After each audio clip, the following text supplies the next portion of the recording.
Papa, merci encore. Merci pour cette parole, papa. Et nous prions que rien en nous, papa, ne vienne voler cette parole. Que rien en nous ne vienne empêcher cette parole d'entrer. Oui, bien-aimé, est-ce que tu peux prier avec moi dans ce sens et dire au Seigneur, papa, fais tomber toutes les forteresses dans mon esprit qui peuvent empêcher cette parole d'entrer. Quel que soit les sentiments que je peux avoir dans mon cœur, peu importe la journée que j'ai passée, même si j'ai passé une journée fatigante, une journée où j'ai été énervée, une journée où on m'a fait des coups bas, Seigneur, je viens déposer tout cela à tes pieds parce que je refuse qu'à cause de cela, je ne reçoive pas ma portion. Je refuse qu'à cause de cela, que la parole que tu as prévue pour moi, qui doit me faire du bien, ne me bénisse ce soir. Est-ce que tu peux prier avec moi, bien-aimé?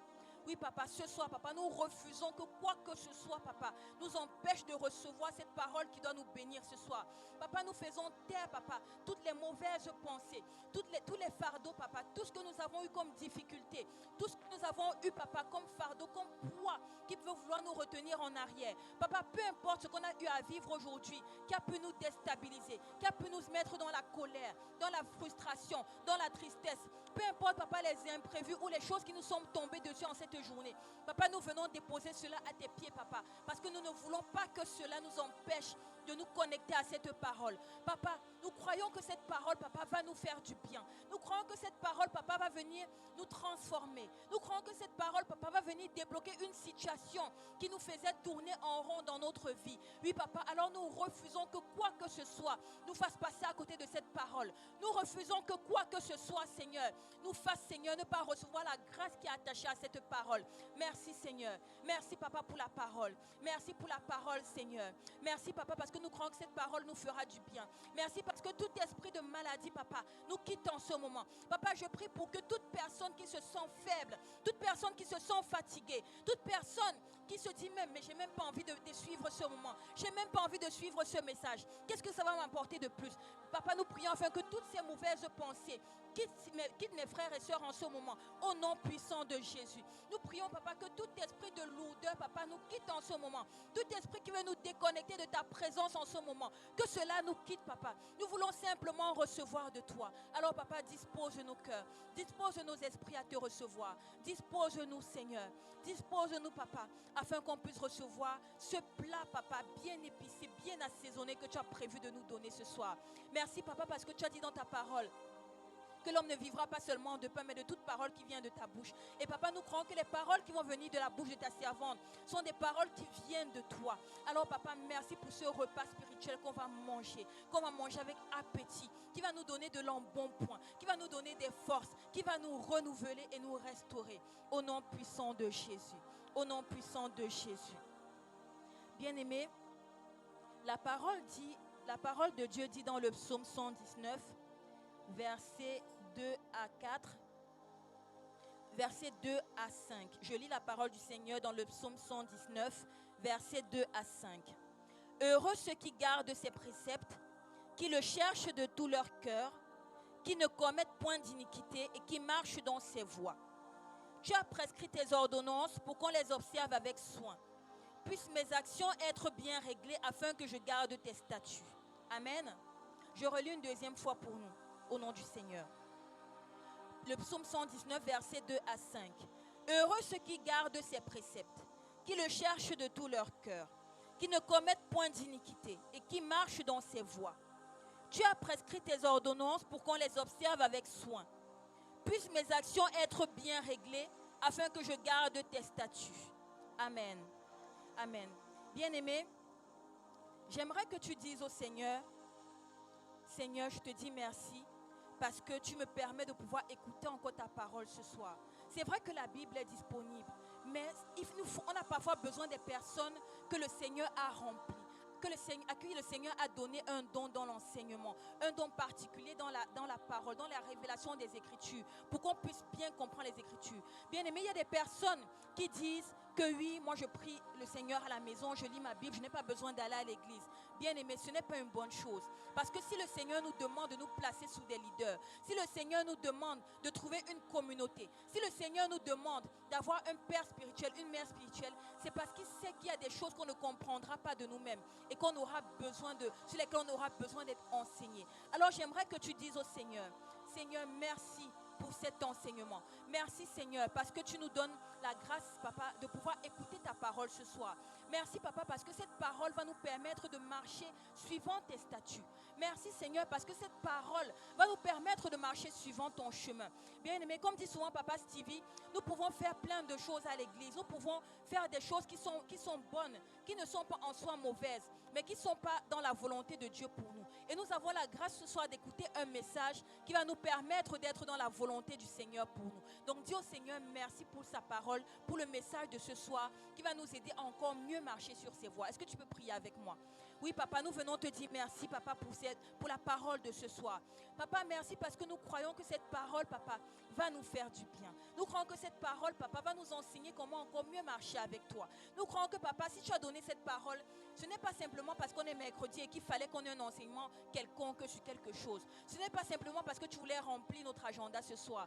Mais c'est parce que tu es conscient, papa, que cette parole, on en a besoin. Tu es conscient, papa, que cette parole est nécessaire pour notre marche chrétienne. Alors nous te disons merci, papa, pour la parole. Oui, papa, merci parce que nous croyons que cette parole va nous aider, papa, à marcher suivant tes ordonnances. Merci, papa, parce que cette parole va venir justement nous enseigner tes instructions, va venir nous enseigner tes ordonnances, va venir nous enseigner tes préceptes, papa. Et nous te disons merci pour cette parole. Nous te disons merci, papa, pour cette parole. Merci, Seigneur, parce qu'elle va nous faire du bien. Merci, Seigneur, pour cette parole qui va nous restaurer, nous changer, nous enseigner, nous transformer au nom puissant de Jésus. Au nom puissant de Jésus. Amen. Bien-aimés, j'aimerais que nous puissions prier pour le vase qui va apporter la parole. Amen. Nous avons la grâce d'avoir notre maman qui va venir nous donner la parole ce soir. Donc j'aimerais, bien-aimé, que tu la recommandes aux mains du Seigneur. Que tu dises au Seigneur, la parole que tu as déposée dans son cœur pour nous, que cette parole ne soit pas diluée, que l'ennemi ne vienne pas la distraire d'aucune façon, que l'ennemi ne vienne pas la troubler, mais qu'elle donne ce message, papa, tel que tu as mis dans son cœur, que tu lui donnes les mots qu'on va pouvoir comprendre, que tu lui donnes, papa, toutes les images dont elle a besoin, tout ce qu'elle a besoin pour pouvoir bien donner ce message, que papa, tu la remplisses afin que ce message soit donné tel que tu le veux, parce que tu sais, papa, qu'il y a des âmes qui ont besoin de ce message. Est-ce que tu peux prier avec moi? Oui, papa, nous venons te dire merci pour la vie de notre maman que tu as choisi ce soir pour pouvoir donner la parole.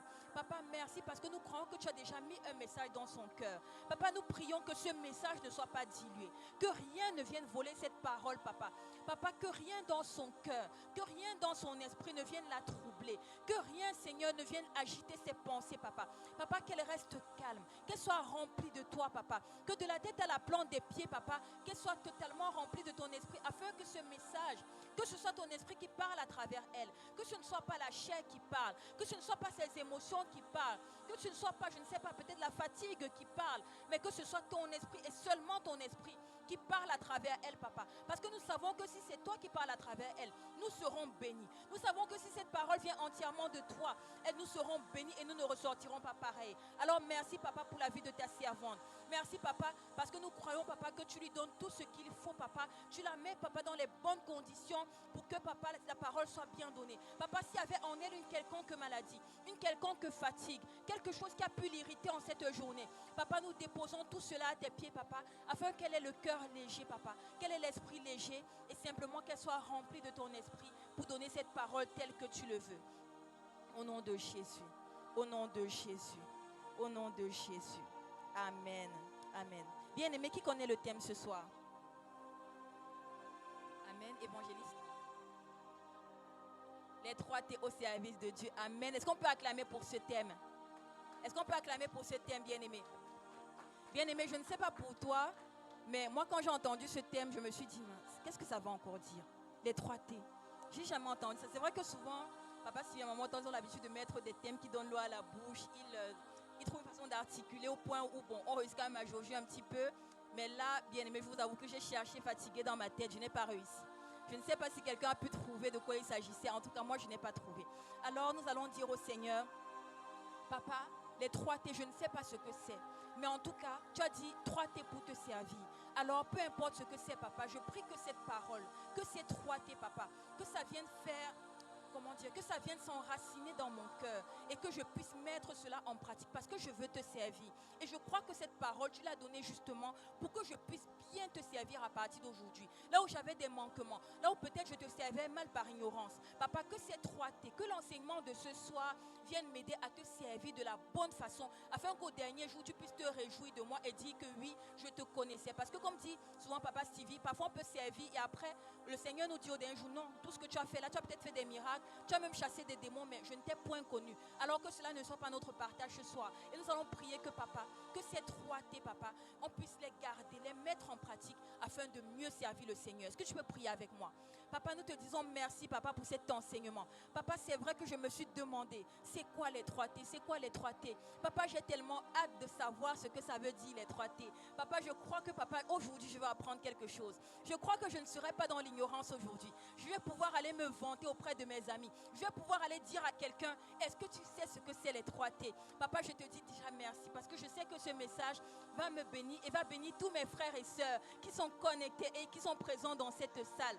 Papa, merci parce que ce message, Papa, tu nous le donnes parce que tu sais que peut-être nous ne te servons pas de la bonne façon. Peut-être que nous croyons bien faire, bien te servir, mais nous sommes peut-être éloignés du bon chemin et de la bonne façon de faire. Alors, Papa, merci pour ce message qui va nous permettre de pouvoir te servir comme il faut. Merci pour ce message qui va nous permettre, Papa, de pouvoir être de bons serviteurs, Papa. Et là où on s'était égaré, Papa, ce message va nous ramener sur le bon chemin. Alors, je te dis merci, Seigneur. Merci encore pour cet enseignement sur les 3T, Papa. Papa, je prie que ce message, Papa, nous puissions bien le comprendre, Papa, bien le méditer, qu'il prenne racine en nous, Papa, qu'il s'installe au plus profond de notre cœur, Papa, et qu'on puisse le mettre en pratique. Que dès que nous allons sortir de ce culte, Papa, que nous puissions mettre en pratique et parler de cela, Papa, partager cela, pas seulement avec des mots, mais le vivre, Papa, afin que notre vie soit un témoignage de cette parole qu'on aura reçue. Au nom de Jésus, au nom de Jésus. Amen, amen. Bien-aimé, j'aimerais que tu puisses dire encore au Seigneur avec moi, Papa, aide-moi à aimer la communion fraternelle. Aide-moi à aimer ces temps qu'on passe ensemble dans ta présence. Aide-moi à aimer ces temps où on peut étudier la parole. Aide-moi à aimer ces temps où avec mes frères et sœurs on peut prier ensemble. Bien-aimé, il y a des chrétiens qui aiment venir à l'église seulement le dimanche. C'est pas mauvais, c'est une bonne chose, c'est déjà, mais c'est le minimum pour tout chrétien. Bien-aimé, j'aimerais t'encourager à venir à tous les programmes qu'il y a à l'église. Si les leaders du ministère mettent un programme le mercredi, un programme le vendredi, c'est parce qu'ils savent que tu en as besoin. Ne t'inquiète pas, ils peuvent aussi avoir des occupations. Ce n'est pas parce qu'ils n'ont rien à faire. Ils sont bien plus occupés que toi et moi. Peut-être que malgré avec tes projets, le travail, tu te dis non, je suis trop occupé, je suis trop chargé. Mais laisse-moi te dire, bien-aimé, ils sont 10 000 fois plus occupés que nous, avec toutes les âmes qu'ils ont à gérer. Mais ils prennent quand même le temps. Ils prennent une soirée le mercredi. Ils prennent une soirée le vendredi. Parce qu'ils savent que tu as besoin de cela. Ils savent que le mercredi, tu as besoin d'entendre la parole. Ils savent que le vendredi, tu as besoin d'apprendre à prier et tu as besoin de recommander tes combats au Seigneur. Alors, bien-aimé, si tu avais du mal à venir à l'église en semaine, j'aimerais que tu pries avec moi, Seigneur. Aide-moi à aimer la communion fraternelle. Aide-moi, Seigneur, parce que ces moments, c'est pour mon bien. Le pasteur ne fait pas cela parce qu'il veut m'embêter. Il ne fait pas cela parce qu'il ne veut pas que j'ai du temps pour moi. Mais c'est parce qu'il sait que sans cela, je ne serai pas assez forte spirituellement pour répondre aux attaques de l'ennemi. Est-ce que tu peux prier avec moi? Oui, Papa, nous venons te dire merci, Papa, pour la communion fraternelle. Papa, nous prions que tu nous aides à aimer ces moments. Saint-Esprit, aide-nous à chérir ces moments. Peut-être que Saint-Esprit, nous avons du mal.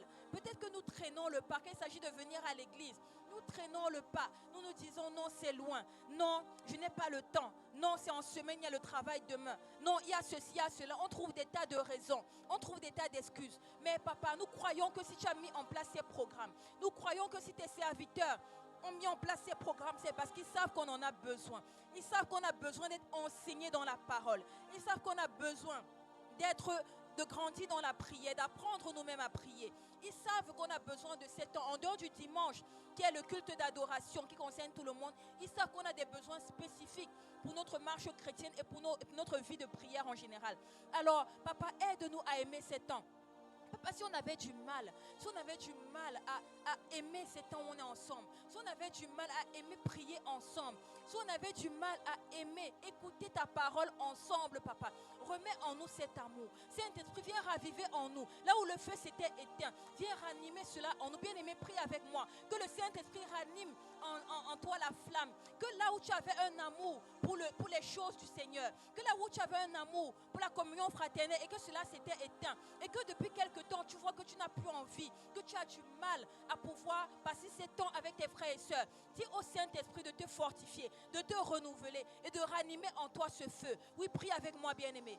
Oui, Saint-Esprit, nous prions afin que Saint-Esprit, là où nous nous sommes refroidis, là où Saint-Esprit, là où les choses pour lesquelles on avait au départ du zèle, les choses qu'on aimait faire par le passé, papa, là où au départ tu nous disais même d'aller à l'église tous les jours et on était tellement contents, papa, on sautait sur l'occasion, on était tellement fiers et heureux de le faire. Et aujourd'hui, papa, simplement aller à l'église le dimanche, ça devient une corvée. Et que dire alors aller le mercredi et le vendredi? On dirait que c'est seulement, on nous demande seulement, je ne sais pas, on nous demande seulement, c'est la mer à boire. Mais papa, nous refusons cela. Saint-Esprit, tu as la capacité de venir rallumer ce feu en nous. Saint-Esprit, là où on s'était éteint, là où notre amour pour toi s'était éteint, là où notre amour pour les choses de ton royaume s'était éteint, là où l'amour pour la communion fraternelle, pour les temps passés avec toi s'était éteint. Saint-Esprit, viens ranimer cela en nous. Tu as la capacité de nous renouveler. Tu as la capacité de nous recharger. Tu as la capacité, Saint-Esprit, de faire qu'on puisse aimer à nouveau ces temps dans ta présence. Parce que ce n'est pas pareil. Ce n'est pas pareil d'être connecté à la maison et d'être en présentiel. Il y a une autre grâce qui est disponible quand on se trouve en présentiel, quand on se trouve dans ta maison. Alors, Saint-Esprit, nous avons besoin de toi. Avec mes frères et mes soeurs, nous prions que, papa, toute personne qui s'est refroidie spirituellement, toute personne qui désormais n'a plus goût à venir dans ta présence, toute personne qui désormais a du mal à venir prier avec ses frères et sœurs, à venir écouter ta parole avec ses frères et sœurs, à venir te louer et t'adorer avec ses frères et sœurs, papa, que tu renouvelles cette personne, que tu lui donnes, papa, une nouvelle impulsion, que tu lui donnes, papa, un nouveau boost, papa, que tu lui donnes, papa, ce qui lui manquait pour pouvoir décoller à nouveau. Oui, papa, nous prions, papa, que tu nous permets de pouvoir chérir ce temps de communion fraternelle. Merci Seigneur, merci Seigneur, merci Saint-Esprit parce que tu nous permets de pouvoir grandir dans ces temps. Au nom de Jésus, au nom de Jésus, au nom de Jésus. Bien-aimé, j'aimerais que tu continues à prier avec moi. Peut-être qu'il y a des frères et sœurs, tu as constaté que ça fait un moment qu'ils ne viennent plus. Tu as constaté que ça fait 1 semaine, 2 semaines, 1 mois. Tu les as croisés, ça fait dimanche, c'était peut-être en juin ou en début juillet. Tu vas dire au Seigneur, Seigneur, je ne sais pas ce par quoi passe mon frère ou ma soeur que je ne vois plus depuis un moment. Mais Seigneur, quels que soient ces combats, quelles que soient les choses qui veulent l'éloigner de ta présence, Papa, ne permets pas que cela s'accomplisse. Ne permets pas que l'ennemi gagne. Mais Seigneur, ramène-la à toi. Mes frères et mes soeurs qui sont éloignés de ta présence, ramène-les vers toi, Seigneur. Ramène-les dans ta présence, Papa. Papa, qu'ils ne se perdent pas en chemin. Peut-être qu'ils ont commencé à s'égarer, mais Papa, ramène-les. Il n'est pas encore trop tard. Ramène-les. Est-ce que tu peux prier avec moi, bien-aimé? Oui, Papa, nous venons, Papa, te recommander tous nos frères et nos sœurs. Tous nos frères et nos sœurs, Papa, que nous ne voyons plus depuis un moment, Papa. Oui, Papa, nous prions, Papa, que quel que soit ce qui a pu les éloigner de ta maison, Seigneur, ramène-les vers toi. Papa, nous t'en supplions, ne les laisse pas se perdre. Papa, peut-être qu'ils ont eu un moment de faiblesse et qu'ils sont retombés dans les choses du monde. Papa, peut-être qu'il y a eu des mauvaises pensées ou qu'ils ont eu une mauvaise influence, Papa, qui a fait en sorte qu'ils s'éloignent de ta présence. Peut-être qu'ils ont écouté quelqu'un qui ne devait pas écouter et qui leur a fait croire qu'ils allaient qu'ils allaient être plus bénis en dehors de ta présence. Papa, nous prions, Papa, que tu touches leur cœur. Nous t'en supplions, Seigneur, touche leur cœur, Papa. Tous ceux qui se sont détournés de toi, tous ceux qui se sont refroidis, tous ceux qui se sont éloignés de ta maison, Papa, nous prions, Seigneur, que, Papa, tu les ramènes vers toi. Papa, ne laisse pas l'ennemi les gagner, Papa. Ne laisse pas l'ennemi, Papa, les attirer à nouveau à lui, Papa. Nous t'en supplions, Seigneur. Nous t'en supplions, Papa, ramène-les dans ta présence. Papa, que s'ils avaient commencé à se perdre, nous croyons qu'il n'est pas encore trop tard. Nous croyons qu'il n'est pas encore trop tard pour qu'ils puissent revenir sur ton chemin. Nous t'en supplions, Papa. Ramène-les vers toi. Ramène-les vers toi, Seigneur. Papa, Tu es celui-là, papa, qui a envoyé ton fils pour sauver ceux qui étaient perdus, pour aller chercher toutes tes brebis égarées, papa. Alors nous prions, papa, que tous nos frères et nos sœurs qui se sont perdus en chemin, papa, qui se sont éloignés parce qu'ils ont suivi quelque chose qu'ils ne devaient pas suivre, qui sont allés dans un endroit où ils ne devaient pas aller, parce qu'ils ont écouté des choses qu'ils ne devaient pas écouter, papa. Nous prions, papa, que tu leur fasses grâce, papa. Fais-leur grâce et permets-leur de pouvoir revenir dans ta présence. Nous t'en supplions, Seigneur. Nous t'en supplions, Seigneur. Nous t'en supplions, Seigneur. Au nom de Jésus. Au nom de Jésus. Au nom de Jésus. Amen. Amen. Bien-aimé, j'aimerais que tu dises merci au Seigneur pour ce temps de prière. Dis-lui merci et dis-lui, Seigneur, je crois que ces prières, papa, tu les as déjà entendues, tu les as déjà exaucées.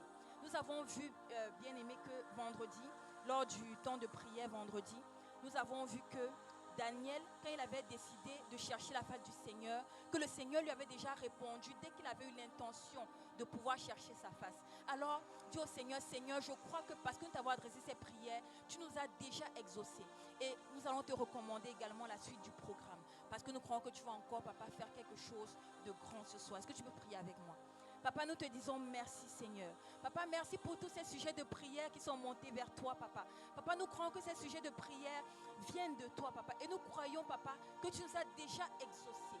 Oui, papa, nous croyons, papa, que parce que nous sommes venus vers toi, papa, avec assurance. Parce que nous sommes venus vers toi avec la soif, papa, que tu allais nous parler. Avec la soif, papa, que tu avais quelque chose de bon pour nous ce soir. Nous croyons, papa, que ces prières sont entendues, papa, qu'elles sont montées vers toi. Et que, papa, nous avons déjà reçu l'exaucement. Papa, nous te recommandons la suite, papa. Papa, fais-nous du bien comme tu sais si bien le faire. Papa, parle-nous encore. Parle-nous, papa, à travers ta servante, papa. Papa, que nos cœurs, papa, soient totalement libres afin que la parole, papa, vienne prendre place en elle, papa, dans nos cœurs. Papa, merci encore pour ce message qui va nous faire du bien, papa, qui va nous permettre d'aller encore plus loin avec toi. Merci, Seigneur. Merci, Seigneur, pour ce message. Merci pour cette parole, Seigneur. Merci encore pour tout ce temps qu'on va passer dans ta présence, pour la parole qui va venir dans nos cœurs nous enseigner et, papa, pour tout ce que nous allons pouvoir mettre en pratique par la suite. Merci, Seigneur, et que toute la gloire te revienne dans le nom de Jésus. Dans le nom de Jésus. Amen. Amen. Bien... Jésus.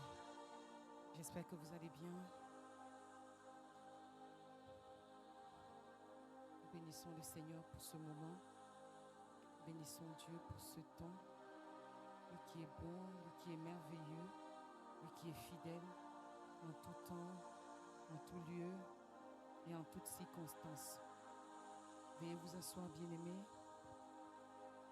Je suis heureuse d'être encore là ce soir. Par la grâce de Dieu, le Seigneur a voulu que j'apporte la parole ce soir. Amen. Et nous rendons grâce à Dieu pour ça. Alléluia.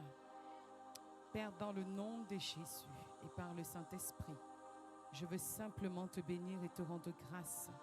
Je veux te dire merci, Seigneur, pour ce moment. Merci pour ta fidélité. Merci pour ton amour. Merci pour ta grâce. Merci pour ta faveur. Éternel, j'aimerais me taire ce soir.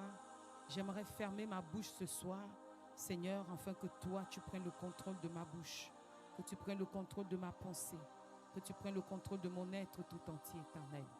Je viens parler comme étant envoyé de toi. Je viens parler, Seigneur, avec l'autorité que tu me donnes, Seigneur, ce soir. Père, je voudrais diminuer afin que toi, tu croisses, m'effacer afin que toi, tu apparaisses. Papa, je prie ce soir que ma chair se taise, que ma pensée se taise et que seul toi prenne la première place dans le nom de Jésus. Sois béni, Éternel. Sois glorifié, Seigneur. Sois magnifié dans le nom de Jésus-Christ de Nazareth. Amen. Je vous salue, bien-aimés dans le Seigneur. Je bénis tous ceux qui sont dans la salle et tous ceux qui sont connectés via nos différentes plateformes. Alléluia. Qui connaît le thème de ce soir? Si quelqu'un connaît le thème de ce soir, il peut le dire ici ou bien peut l'écrire en commentaire. Quel est le thème de ce soir? L'étroiteté au service de Dieu. Alléluia. Ah, ça intrigue beaucoup de personnes. Hein? On se pose la question, mais c'est quoi l'étroiteté? Ah, c'est quoi l'étroiteté? Alléluia. C'est quoi l'étroiteté? Est-ce que tu peux le dire, l'étroiteté au service de Dieu? Même toi qui es connecté, bien-aimé, tu peux le dire, l'étroiteté au service de Dieu. Amen. Alléluia. Gloire à Jésus. Mais avant de rentrer dans le vif du sujet, avant de nous dire, de vous expliquer c'est quoi les 3 T au service de Dieu, je voudrais d'abord donner la définition de servir. Nous sommes à notre étude biblique, donc nous ne sommes pas un temps de prédication, mais nous sommes là pour être enseignés, pour étudier la parole de Dieu. Alléluia. C'est quoi servir? Servir dans un premier temps, servir Dieu, c'est pour ceux ou celles qui appartiennent à Dieu. Alléluia. Servir, bien-aimé dans le Seigneur, c'est être au service de l'Éternel. Alléluia. Et ceux qui sont au service de l'Éternel sont ceux qui appartiennent à Dieu. Amen. C'est ceux qui appartiennent à Dieu. Et c'est quoi appartenir à Dieu? C'est l'accepter comme Seigneur et Sauveur. Amen. C'est l'accepter comme Seigneur et Sauveur. Tu ne peux pas servir Dieu sans être né de nouveau. Amen. Servir Dieu, c'est accepter Dieu comme son Seigneur et son Sauveur. Amen. Et seul celui qui est né de nouveau peut servir Dieu. La Bible nous dit dans Jean 3, versets 3 à 5. Je vais lire pour nous. Jean 3, versets 3 à 5. Jésus lui dit, je vais lire même à partir du verset 1. Mais il y eut un homme d'entre les pharisiens nommé, on peut s'asseoir. Il y eut un homme d'entre les pharisiens nommé Nicodème, un chef des Juifs, qui vint lui auprès de Jésus de nuit et lui dit, Rabbi, nous savons que tu es un docteur venu de Dieu, car personne ne peut faire ces miracles que tu fais si Dieu n'est avec lui. Jésus lui répondit, en vérité, je te le dis, si un homme ne naît de nouveau, il ne peut voir le royaume de Dieu. Nicodème lui dit, comment un homme peut-il naître quand il est vieux? Amen. Comment un homme peut-il naître quand il est vieux? Peut-il entrer dans le ventre, dans le sein de sa mère, autant pour moi? Peut-il entrer dans le sein de sa mère et naître? Jésus répondit, en vérité, je te le dis, si un homme naît d'eau et d'esprit, il ne peut entrer dans le royaume de Dieu. Alléluia. Donc Nicodème a posé la question à Jésus en lui disant, comment un homme peut naître de nouveau? Alléluia. Et Jésus répond à Nicodème en lui disant que si un homme veut naître de nouveau, amen, il doit être baptisé du Saint-Esprit et baptisé d'eau. Alléluia. Donc pour pouvoir entrer dans les eaux du baptême et recevoir le Saint-Esprit, bien-aimé dans le Seigneur, il faudrait que tu sois enfant de Dieu. Il faudrait que tu acceptes Jésus-Christ comme ton Seigneur et ton Sauveur. Si tu n'acceptes pas Jésus-Christ comme ton Seigneur et ton Sauveur, bien-aimé dans le Seigneur, tu ne peux pas naître de nouveau. Alléluia. Est-ce qu'on a compris la définition? Il faut que tu naisses de nouveau. Amen. Donc, et naître de nouveau aussi, c'est avoir un cœur pur. Amen. Quelqu'un qui naît de nouveau a un cœur pur. Je m'explique. Quelqu'un qui naît de nouveau, c'est pardonner. Quelqu'un qui naît de nouveau, c'est aimer. Quelqu'un qui naît de nouveau, bien aimé dans le Seigneur, il reçoit le renouvellement de l'intelligence. Amen. Quelqu'un qui naît de nouveau, sa façon de penser change. Alléluia. Quelqu'un qui naît de nouveau, bien-aimé, si tu marchais dans ce sens, bien-aimé, tu décides de faire demi-tour, tu abandonnes le péché derrière toi et tu changes ta démarche. Tu changes ta façon de marcher. Alléluia. J'ouvre une parenthèse en disant à quelqu'un ce soir, un chrétien né de nouveau, amen, c'est un chrétien dont on voit l'apparence de Dieu sur lui. Si tu es né de nouveau, on doit voir Christ en toi, dans tes habitudes, dans tes tenues vestimentaires, ta façon de parler, ton comportement, ton attitude. C'est là qu'on sait que quelqu'un est né de nouveau. Alléluia. La nouvelle naissance, c'est le changement radical de style de vie. C'est un changement radical de style de vie. Amen. Si je marchais à gauche, je décide de ne plus marcher à gauche et de marcher à droite. Si je marchais à droite, je décide de ne plus marcher à droite et de marcher à gauche. Ça veut dire que je décide d'abandonner la vie que j'avais avant pour revêtir une nouvelle vie. Quelqu'un ne peut pas dire qu'il est né de nouveau, mais quand on regarde le péché, tu es toujours là.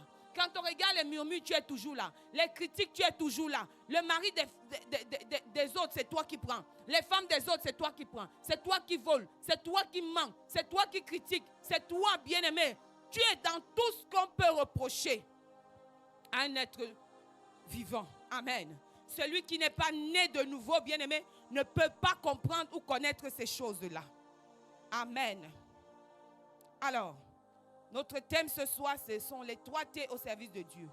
Pour déclencher ta bénédiction, tu dois mettre ces 3T au service de Dieu. Alléluia. Je vais dire à quelqu'un ce soir que si tu es fatigué de tourner en rond, si tu as besoin de grandir avec le Seigneur, si tu as besoin d'aller à un autre niveau dans ta vie, tu dois si tu as besoin de voir la bénédiction de Dieu dans ta vie, bien-aimé, tu dois mettre ces 3T au service de Dieu. Et un enfant ne peut pas mettre ces 3T au service de Dieu. Un enfant ne peut pas mettre ces 3T au service de Dieu. Seul celui qui a quitté le stade d'enfant a la capacité de mettre ces 3T que je vais développer au service de Dieu. Alléluia. Seul celui qui est grand, seul celui qui a quitté le stade d'enfant peut mettre ces 3T au service de Dieu. Je vais dire à quelqu'un ce soir que nombreux veulent se servir de Dieu. Amen. Nombreux veulent se servir de Dieu. Nombreux d'entre nous ne servent pas Dieu, mais veulent se servir de Dieu. Est-ce que quelqu'un me comprend ce soir? Je peux continuer? Nombreux d'entre nous, bien-aimés, nous disons chrétiens. Nombreux sont ceux qui se servent de Dieu. Alléluia. Nombreux sont ceux qui se servent de Dieu, mais qui ne servent pas Dieu. Un enfant se sert de ses parents pour avoir quelque chose. Il va flatter son père, flatter sa mère. Alléluia. Mais celui qui est mature ne se sert pas des autres pour avoir quelque chose. Alléluia. Est-ce que quelqu'un me comprend? Nombreux se servent de Dieu, mais ne servent pas Dieu. Mais vous devez savoir une chose, c'est que Dieu n'est pas bête. Dieu n'est pas fou. Dieu n'est pas ignorant. Dieu n'est pas notre domestique. Que nous venons chez Dieu quand on veut. Je viens prendre la main de Dieu quand je veux. Et quand j'ai fini d'utiliser Dieu, je l'abandonne. Quand j'ai fini d'avoir ce que je veux avoir auprès de Dieu, je jette Dieu. Non, Dieu n'est pas un enfant qu'on peut utiliser comme on veut. Dieu n'est pas un enfant dont on peut se servir comme on veut. Mais nombreux dans le christianisme le font. Est-ce que quelqu'un me comprend ce soir? Tu dois servir Dieu et non te servir de Dieu. Et je le disais encore hier dans le direct de prière que j'ai fait. Amen. Je disais hier dans le direct de prière que j'ai fait que nombreux d'entre nous ont du mal à patienter. Quand Dieu te dit d'attendre, tu as du mal à attendre. Amen. Tu as tellement envie des friandises que tu oublies que les friandises ne sont qu'un appât. Amen. Dieu ne veut pas te donner les friandises, mais il veut te donner un plat consistant. Ah, je ne sais pas si tu m'as compris.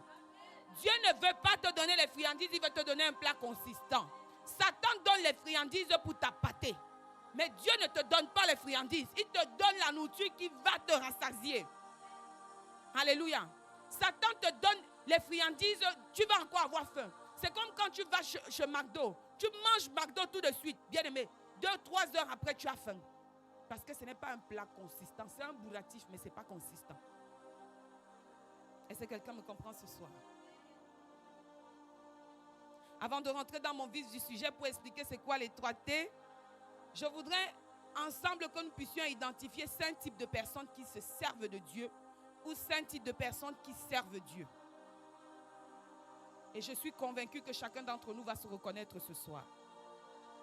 Mais j'ai envie de te poser la question ce soir. Pour toi, c'est quoi les 3T?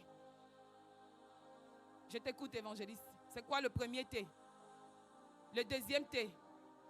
Le troisième T? Je ne te dirai pas si c'est vrai ou c'est faux. Qui d'autre peut donner la réponse? C'est quoi le premier T? Même ceux qui sont connectés, qui peut me donner la réponse? Le premier T, le deuxième T, le troisième T. Ça ne vous... Donc, dans toute cette salle, il n'y a qu'un évangéliste qui a pu trouver la réponse. Vous hésitez en fait. Hein? Vous avez peur de vous tromper. Mais nous sommes à l'étude biblique. Hein? On a parlé, mais je n'ai pas dit que ce qu'il a dit, c'est vrai. Je n'ai pas confirmé. Il a dit temps, travail et talent. Est-ce que j'ai dit que c'était vrai? Non. Je n'ai pas dit que c'était vrai. Alléluia. Mais avant de rentrer, vous dire c'est quoi les 3 T, je voudrais dire ceci. Il y a 5 types de personnes qui servent Dieu et 5 autres qui se servent de Dieu. Et chacun va reconnaître à quel niveau il se situe ce soir. Premier type de personnes, je vais commencer par ceux qui servent Dieu. Premier type de personnes de ceux qui servent Dieu. La première catégorie, celui qui sert véritablement Dieu, bien-aimé, se soucie de l'évolution de l'œuvre. Alléluia. Celui qui sert véritablement Dieu se soucie de l'évolution de l'œuvre. Il se soucie de l'expansion du royaume. Amen. Tu te soucies de l'œuvre et tu te soucies de l'expansion du royaume. Comment est-ce que tu te sens lorsque tu constates que l'œuvre n'avance pas? Est-ce que tu fais partie de ces personnes-là qui s'en fichent? Est-ce que tu fais partie de ces personnes-là qui critiquent, qui méprisent? Est-ce que tu fais partie de ces personnes-là dont ça ne dit rien? Tu es dans une église. L'église ne grandit pas. Ce n'est pas ton souci. Amen.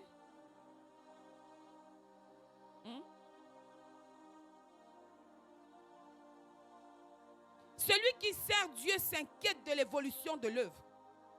Celui qui sert Dieu a le souci des âmes. Celui qui sert Dieu veut voir son église grandir. Celui qui sert Dieu veut voir son église avancer. Alléluia. Je ne reste pas statique. Je me soucie. Je fais partie de cette maison. Je fais partie de cette mission. L'évolution de l'église me concerne. Amen. L'agrandissement de l'œuvre de Dieu me concerne. Alléluia. L'évangélisation me concerne. Celui qui sert Dieu, bien-aimé, se soucie de l'évolution de l'œuvre de Dieu. Deuxième point. Celui qui sert Dieu intercède pour l'œuvre de Dieu. Alléluia. Tu intercèdes pour ton église. Tu intercèdes pour ton pasteur. Tu intercèdes pour les hommes de Dieu. Tu intercèdes même pour ta soeur, pour ton frère qui passe par des moments difficiles. Celui qui sert Dieu intercède pour les autres. Il intercède pour l'avancement de l'œuvre de Dieu. Mais je vais te poser la question ce soir. La dernière fois que tu as prié pour ton père spirituel, la dernière fois que tu as prié pour l'église, c'est quand? La dernière fois que tu as intercédé pour un homme de Dieu, pour une sœur, c'est quand? Alléluia. Celui qui a le fardeau de l'œuvre, il sert véritablement Dieu. Celui qui sert Dieu, bien-aimé, oublie ses propres soucis. J'oublie mes soucis. Celui qui sert Dieu, bien-aimé dans le Seigneur, ne dit pas que parce que je n'ai pas ou parce que Dieu ne m'a pas donné que je ne vais pas le servir. Quand tu sers Dieu, bien-aimé, tu ne regardes pas tes problèmes, mais tu regardes à l'avancement de l'œuvre de Dieu. Tu regardes à l'évolution. Tu passes ton temps à jeûner pour tes parents spirituels, pour les hommes de Dieu. Tu peux même te lever un matin et dire, Seigneur, je vais jeûner pour tous les hommes de Dieu de la terre qui sont persécutés. Je vais jeûner pour l'église locale. Alléluia. J'ai vu une sœur à l'église qui ne va pas bien. Père, je vais prier aujourd'hui, jeûner pour elle. Celui qui sert Dieu doit avoir cette capacité. Il ne doit pas toujours attendre qu'on doit... comment dire, décréter le jeûne à l'église pour qu'il jeûne. Il ne doit pas toujours attendre que le pasteur dise priez pour moi. Celui qui sert Dieu, c'est que je dois prier pour mon père spirituel. Je dois prier pour ma mère spirituelle. Je dois prier pour l'agrandissement de l'œuvre. Celui qui sert Dieu, bien-aimé dans le Seigneur, pense à évangéliser. Mon église ne grandit pas. Qu'est-ce que je dois faire? Je dois évangéliser. Amen. Troisième catégorie. Celui qui sert Dieu, je le disais tantôt, évangélise. Celui qui sert Dieu évangélise. Je vais dire à quelqu'un ce soir que si tu te sers de Dieu, ta vie ne changera pas. Mais si tu veux voir quelque chose de particulier dans ta vie, bien-aimé, évangélise. Et Papa Stevie le dit toujours ici que quand tu évangélises, il dit quoi? Celui qui évangélise couvre une multitude de ses péchés. Alléluia. Celui qui évangélise couvre une multitude de ses péchés. Parce que Dieu voit le travail que tu es en train de faire pour sauver les âmes. Malgré le péché dans lequel tu es, tu passes ton temps à sauver les âmes. Tu ne te préoccupes pas de ton péché, mais tu te préoccupes du royaume. Alors Dieu dit, mais parce que malgré le fait qu'elle est dans le péché, elle lutte avec ce péché-là. Mais elle pense quand même à faire l'œuvre de la croix. Alléluia. Celui qui sert Dieu, bien-aimé, évangélise. Tu ne peux pas rester un mois sans parler de Dieu. Tu ne peux pas rester un mois sans évangéliser. Tu ne peux pas rester un mois sans amener un enfant de Dieu dans la maison de Dieu. C'est que tu as un problème. Alléluia. Celui qui sert Dieu sous souci de l'agrandissement de la maison. Il se soucie de l'agrandissement de la maison de son Père. Alléluia. Celui qui sert Dieu, bien-aimé, se soucie de l'œuvre de la croix. Amen. Alléluia. Est-ce que je peux avancer? J'étais à quel point? 3e point. 4e point. Celui qui sert véritablement Dieu ne donne pas dans la maison de Dieu en calculant. Il ne donne pas dans la maison de Dieu par contrainte, mais il donne avec amour. Celui qui sert véritablement Dieu ne donne pas dans la maison de Dieu en calculant. Il ne donne pas avec contrainte, mais il donne avec amour. Celui qui sert Dieu n'attend pas les levées de fonds de l'église. Amen. Pour donner. Un enfant de Dieu se soucie de la maison de Dieu. Alléluia. Celui qui sert Dieu, bien-aimé, va regarder dans la maison de Dieu, il y a un problème. On a besoin peut-être d'acheter une nouvelle salle. Du moins d'acheter un local pour l'église. Il y a des micros qui manquent. Il y a le loyer à payer. Il y a l'électricité à payer. Bien-aimé, tu n'attendras pas que le pasteur vienne se mettre ici pour faire une levée de fonds. Tu vas te dire, je dois contribuer à l'avancement du royaume. Amen. C'est comme quand tu as grandi. Aujourd'hui, tes parents sont dans le besoin. Tu ne diras pas que je vais attendre que mes parents me demandent. Mais ton devoir en tant que fils et fille, c'est de subvenir aux besoins de tes parents. Donc un véritable fils, un véritable serviteur de Dieu, c'est que dans la maison de Dieu, il y a des besoins. Amen. Dans la maison de Dieu, il y a des besoins. Et je sers Dieu. Alléluia. Je donne sans compter. Je donne sans raisonner. Je donne sans calculer. Amen. Celui qui sert véritablement Dieu, bien-aimé, ne va pas dire que mon argent va où? On fait quoi avec mon argent? Ce mois, je n'ai pas eu les comptes. Ce mois, on ne m'a pas expliqué ce qu'on a fait avec mon argent. Je ne sais même pas. Peut-être c'est le pasteur qui mange. Peut-être c'est la prophétesse qui mange. Peut-être c'est l'évangéliste qui mange. Non. Il n'y a que les enfants qui peuvent raisonner comme ça. Mais un fils ne raisonne pas comme ça. Alléluia.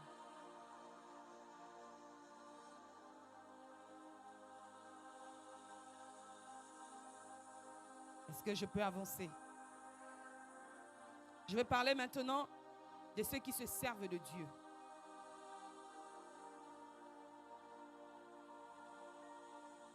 En premier lieu, ceux qui se servent de Dieu sont ceux qui ont perdu leur premier amour. Ceux qui se servent de Dieu, ce sont ceux qui ont perdu le zèle.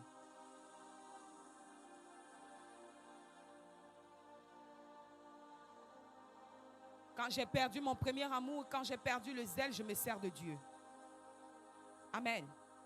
Ils s'en foutent de l'œuvre de Dieu. L'œuvre de Dieu ne leur dit plus rien. Quand ils viennent dans la maison de Dieu, c'est pour leur propre intérêt. Ils n'ont pas le fardeau de l'œuvre.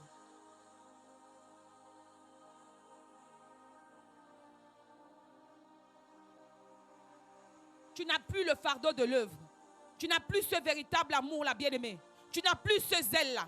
Tu t'en fous carrément. Même pour venir à l'église, bien-aimé, tu as l'impression qu'on traîne tes pas. On tire tes pas. On te tire pour venir à l'église. Amen. Celui qui se sert de Dieu, bien-aimé, pense simplement à ses intérêts.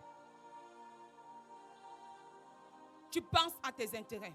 C'est que tu n'es pas un enfant, un véritable enfant de Dieu. Deuxième point, on va aller rapidement. Lorsque les priorités sont renversées. Lorsque les priorités sont renversées. Celui qui se sert de Dieu, bien-aimé, Dieu n'est plus sa priorité. Dieu ne fait plus partie de tes priorités. Tu deviens égoïste. Même dans la prière, tu ne penses qu'à toi. Tu ne te soucies que de toi, de tes enfants. De toi, de toi, de toi, de toi et de toi. Amen. Tu ne penses à rien d'autre qu'à toi. Je vais dire à quelqu'un ce soir, bien-aimé, ce genre de personne, Dieu ne peut pas élever. Ce genre de personne, Dieu ne peut pas confier quelque chose. Alléluia. Une personne qui se sert de Dieu, bien-aimé, ne voit que le bout de son nez. Ne voit pas plus loin que le bout de son nez. Quand tu viens à la maison de Dieu, c'est parce que tu viens demander. Quelqu'un qui se sert de Dieu passe le temps à demander. Seigneur, donne-moi, donne-moi, donne-moi, donne-moi, donne-moi. Tu ne donnes jamais. Alléluia. Troisième point. Celui qui se sert de Dieu a les sentiments brouillés. Les émotions ont pris le dessus. Et ses sentiments sont brouillés. Tes émotions ont pris le dessus et tes sentiments sont brouillés. Tu reproches à Dieu tout. Tu es tout le temps en train de tout reprocher à Dieu. Amen. Tu reproches à Dieu même les choses qu'il ne faut pas reprocher. Tu n'évangélises jamais. Tu ne te soucies pas du salut des âmes. Tu ne t'inquiètes pas si les âmes seront sauvées ou pas. Amen. Tu viens simplement dans la maison de Dieu pour te balader. Tu ne t'inquiètes même pas si ton frère ou ta soeur connaît le Seigneur. Est-ce qu'elle a besoin de paroles? Tes sentiments sont brouillés. Tes émotions sont brouillées. Tu en veux à la terre entière. Tu en veux à Dieu. Oh Seigneur, tu m'as oublié. Oh Seigneur, tu ne me donnes pas. Oh Seigneur, je ne suis pas venu accompagner les autres sur la terre. Oh Seigneur, les autres réussissent. Pourquoi pas moi? Alléluia. Celui qui ne sert pas Dieu ne raisonne plus. Il voit le mal partout. Il voit le danger partout. Alléluia. Quatrième raison. Celui qui ne sert pas Dieu raisonne pour donner. Tu raisonnes pour donner. Tu donnes en boudant. Tu donnes par contrainte. Tu donnes malgré toi. Je le disais tantôt. Si on ne dit pas que l'église a des besoins, tu ne donneras jamais. Tu es toujours en train de vouloir épier. Où est-ce que va l'argent de l'église? Qu'est-ce qu'on fait avec l'argent de l'église? Pasteur va travailler. Amen. Il n'y a que les enfants pour dire ça. Pasteur va travailler. Hein? Escroc. Alléluia. Escroc. Les pasteurs sont des escrocs. Les pasteurs n'aiment pas travailler. Amen. Je vais dire à quelqu'un bien-aimé dans le Seigneur, il n'y a qu'un enfant pour parler comme ça. Il n'y a qu'un enfant pour parler comme ça. Ces derniers temps, si je vois sur TikTok des débats contre les églises escroquent, les églises font ceci, les églises font cela. C'est pour ça que je veux parler ce soir de servir Dieu avec les 3 T. Parce qu'un véritable enfant de Dieu ne peut pas se retrouver dans ce genre de choses. Un véritable enfant qui est né de nouveau, bien-aimé dans le Seigneur, ne cherchera jamais à raisonner, ne cherchera jamais à se dire l'argent que je donne va où? Amen. Un véritable enfant de Dieu qui est né de nouveau ne sera jamais égoïste. Un enfant de Dieu bien-aimé va se soucier du salut des âmes. Je vais dire à quelqu'un que nous sommes sauvés pour sauver. Nous sommes sauvés pour sauver. Je suis sauvé pour sauver. Parce que j'ai la connaissance de la parole. Parce que j'ai le salut de Dieu ce soir. Alléluia. Je me dis que mon frère en a besoin. Je suis sauvé pour sauver. Alléluia. Si Jésus n'avait pas utilisé les apôtres bien-aimés, nous ne serons pas là aujourd'hui. Jésus a sauvé les apôtres afin que nous soyons sauvés. Le rôle d'un véritable enfant de Dieu, bien-aimé, la Bible dit que allez de par tout le monde, toutes les nations, et faire des nations des disciples. Je suis sauvé afin que j'aille sauver d'autres personnes qui vont sauver, ainsi de suite, jusqu'à la fin du temps. Alléluia. Mais si je ne suis pas conscient que je suis sauvé pour sauver, je ne peux pas sauver les autres. Si je ne suis pas conscient que je suis sauvé pour sauver Élise, je vais passer mon temps à critiquer, à murmurer, à parler, à toujours voir que oui, on me fait du mal, je ne suis pas heureuse dans cette église, les gens me détestent là-bas, je suis ceci. Quelqu'un qui est sauvé, bien-aimé dans le Seigneur, ne regarde pas ce que les gens peuvent dire, mais focalise ses regards sur Dieu. Tu focalises tes regards sur Dieu. Qu'est-ce que Dieu m'a dit? Où est-ce que Dieu m'amène? Qu'est-ce qu'il veut faire dans ma vie? Alléluia. Alors je tombe sur servir Dieu avec les 3 T. Alléluia. Servir Dieu avec ton temps, avec ton talent et ton trésor. À la place de travail, c'était trésor. Servir Dieu avec ton temps, le premier T, c'est temps. Le deuxième T, talent. Et le troisième T, trésor. Amen. Ton temps, ton talent et ton trésor. Amen. Tous ceux qui servent véritablement Dieu le font avec leur temps, leur talent et leur trésor. Amen. Un véritable enfant de Dieu sert Dieu avec son temps.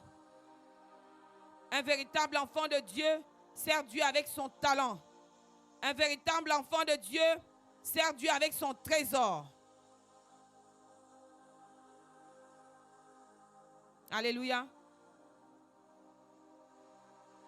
Alléluia.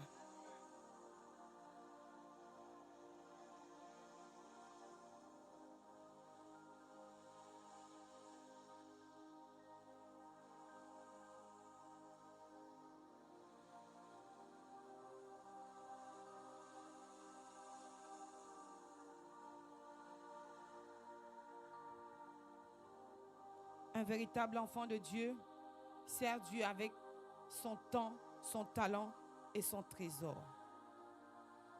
Alors, comment servir Dieu avec son temps? Ou c'est quoi servir Dieu avec son temps? Amen. Est-ce qu'on peut baisser un peu la musique?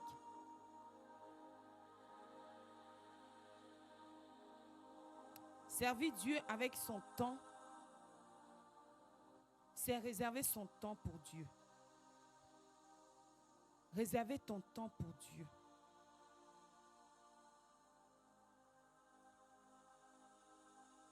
Réservez ton temps pour Dieu. Je vais te poser une question ce soir. Quel est le temps que tu as pris pour Dieu aujourd'hui?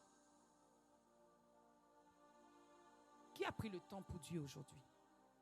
Tout au long de la journée. Est-ce que tu as pris le temps de méditer?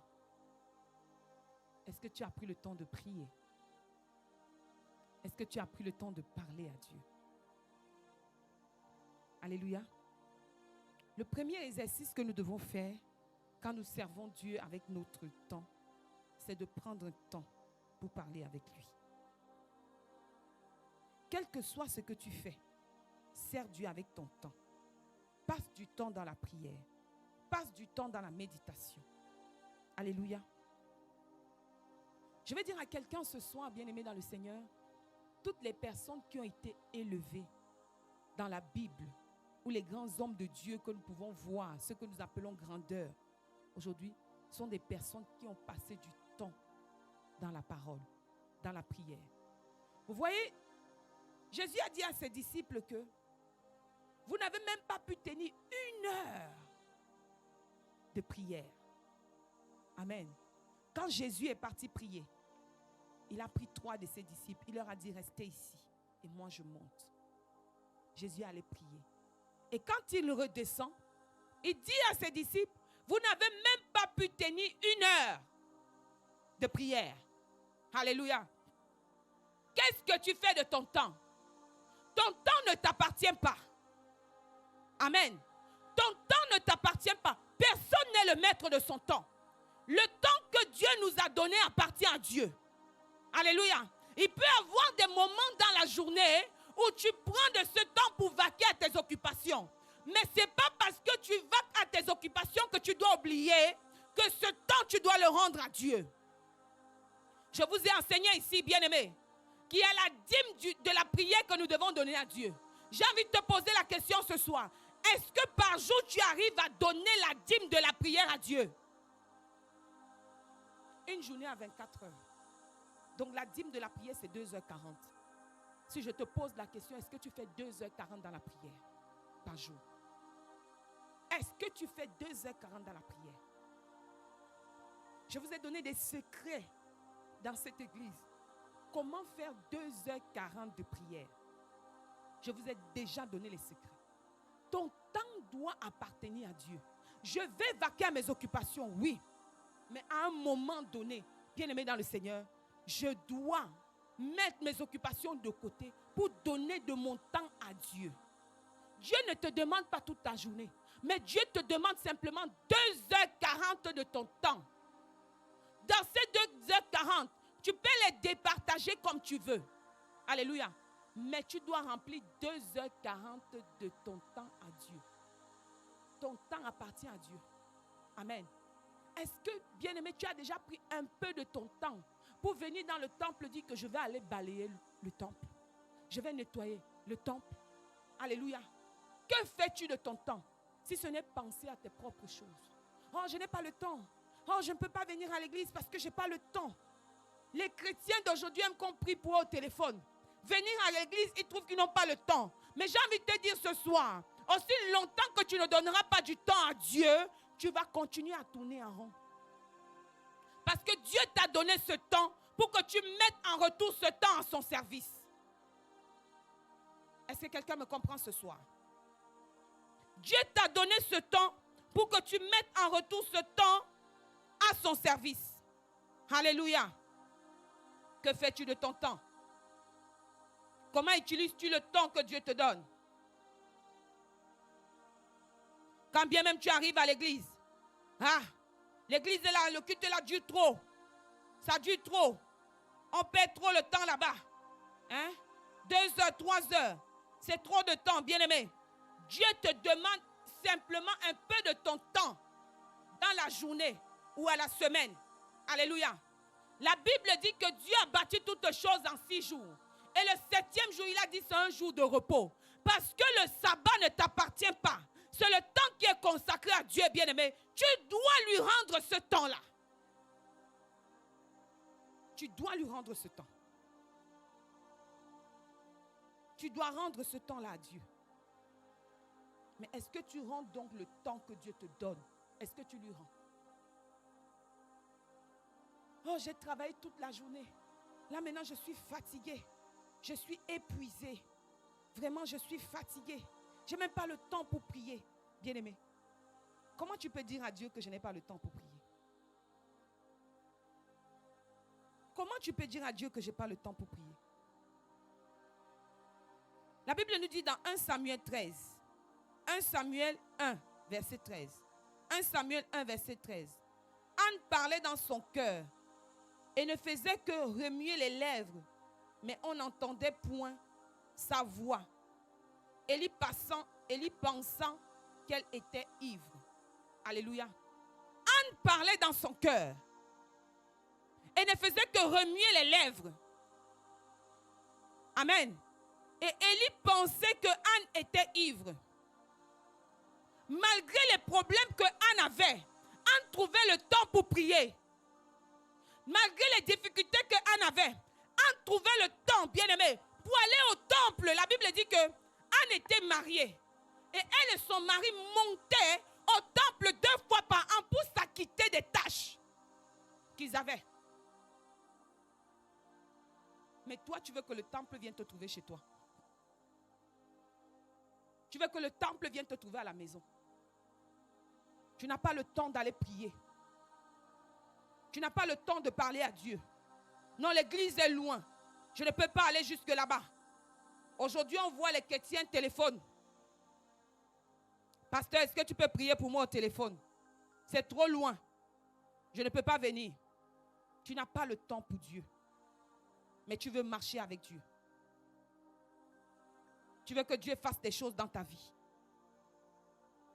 Tu veux que Dieu fasse des choses dans ta vie. Mais toi, tu ne veux pas faire les choses dans la vie de Dieu. Alléluia. Tu ne veux pas faire les choses. Tu ne veux pas donner de ton temps à Dieu. Amen. Deuxième point, le talent. Servir Dieu avec ton talent. Servir Dieu avec ton talent.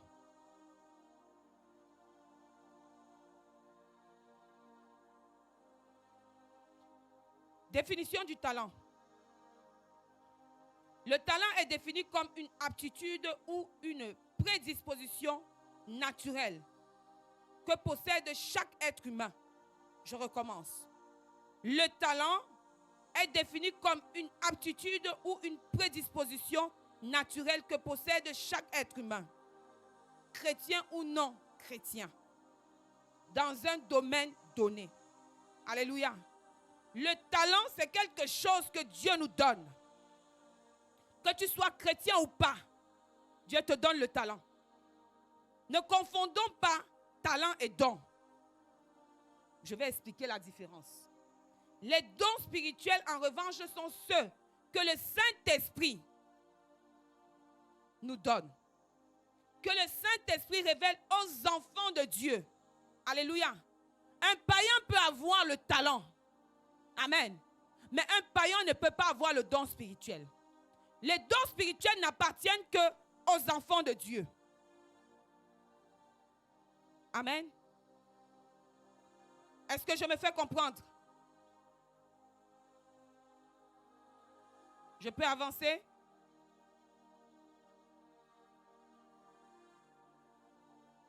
Un païen peut avoir le talent. Mais un païen ne peut pas avoir les dons spirituels. Parce que le don spirituel, c'est le Saint-Esprit qui nous donne. Amen. C'est le Saint-Esprit qui donne les dons spirituels aux enfants de Dieu.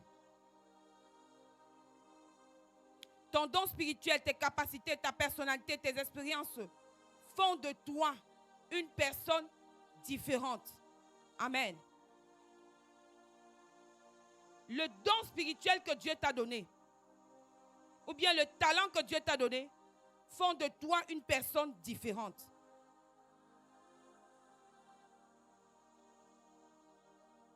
Est-ce que quelqu'un me comprend ce soir?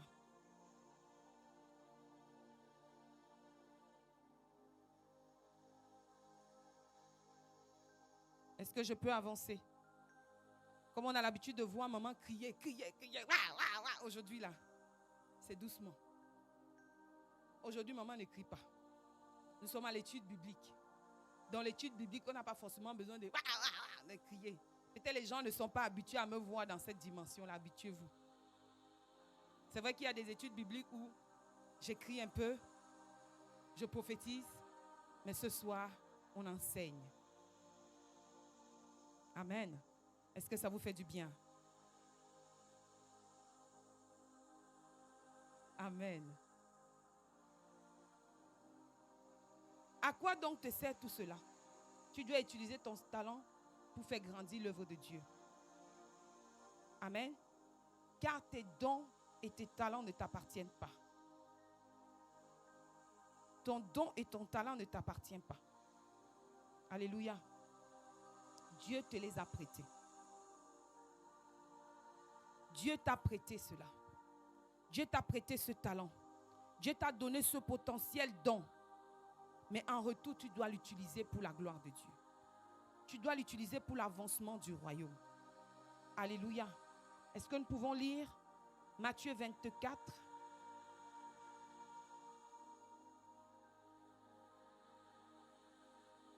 Pasteur Stagiaire va nous lire ça.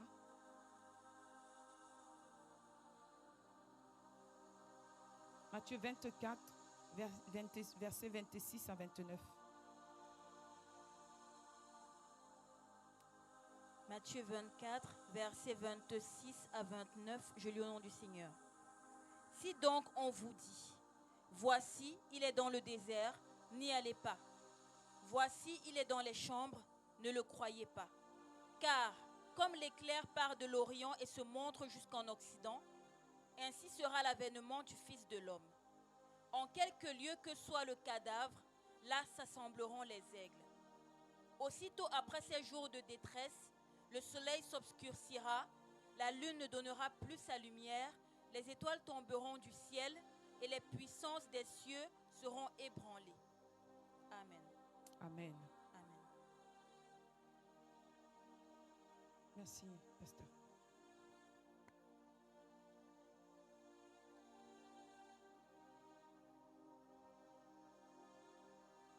Veuillez m'excuser, je pense que je me suis trompée en fait de verset biblique. C'est Matthieu 24 que tu as lu?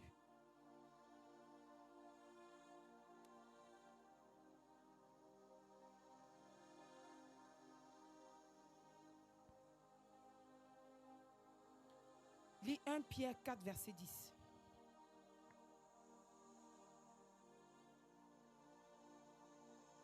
Pierre 4, verset 10.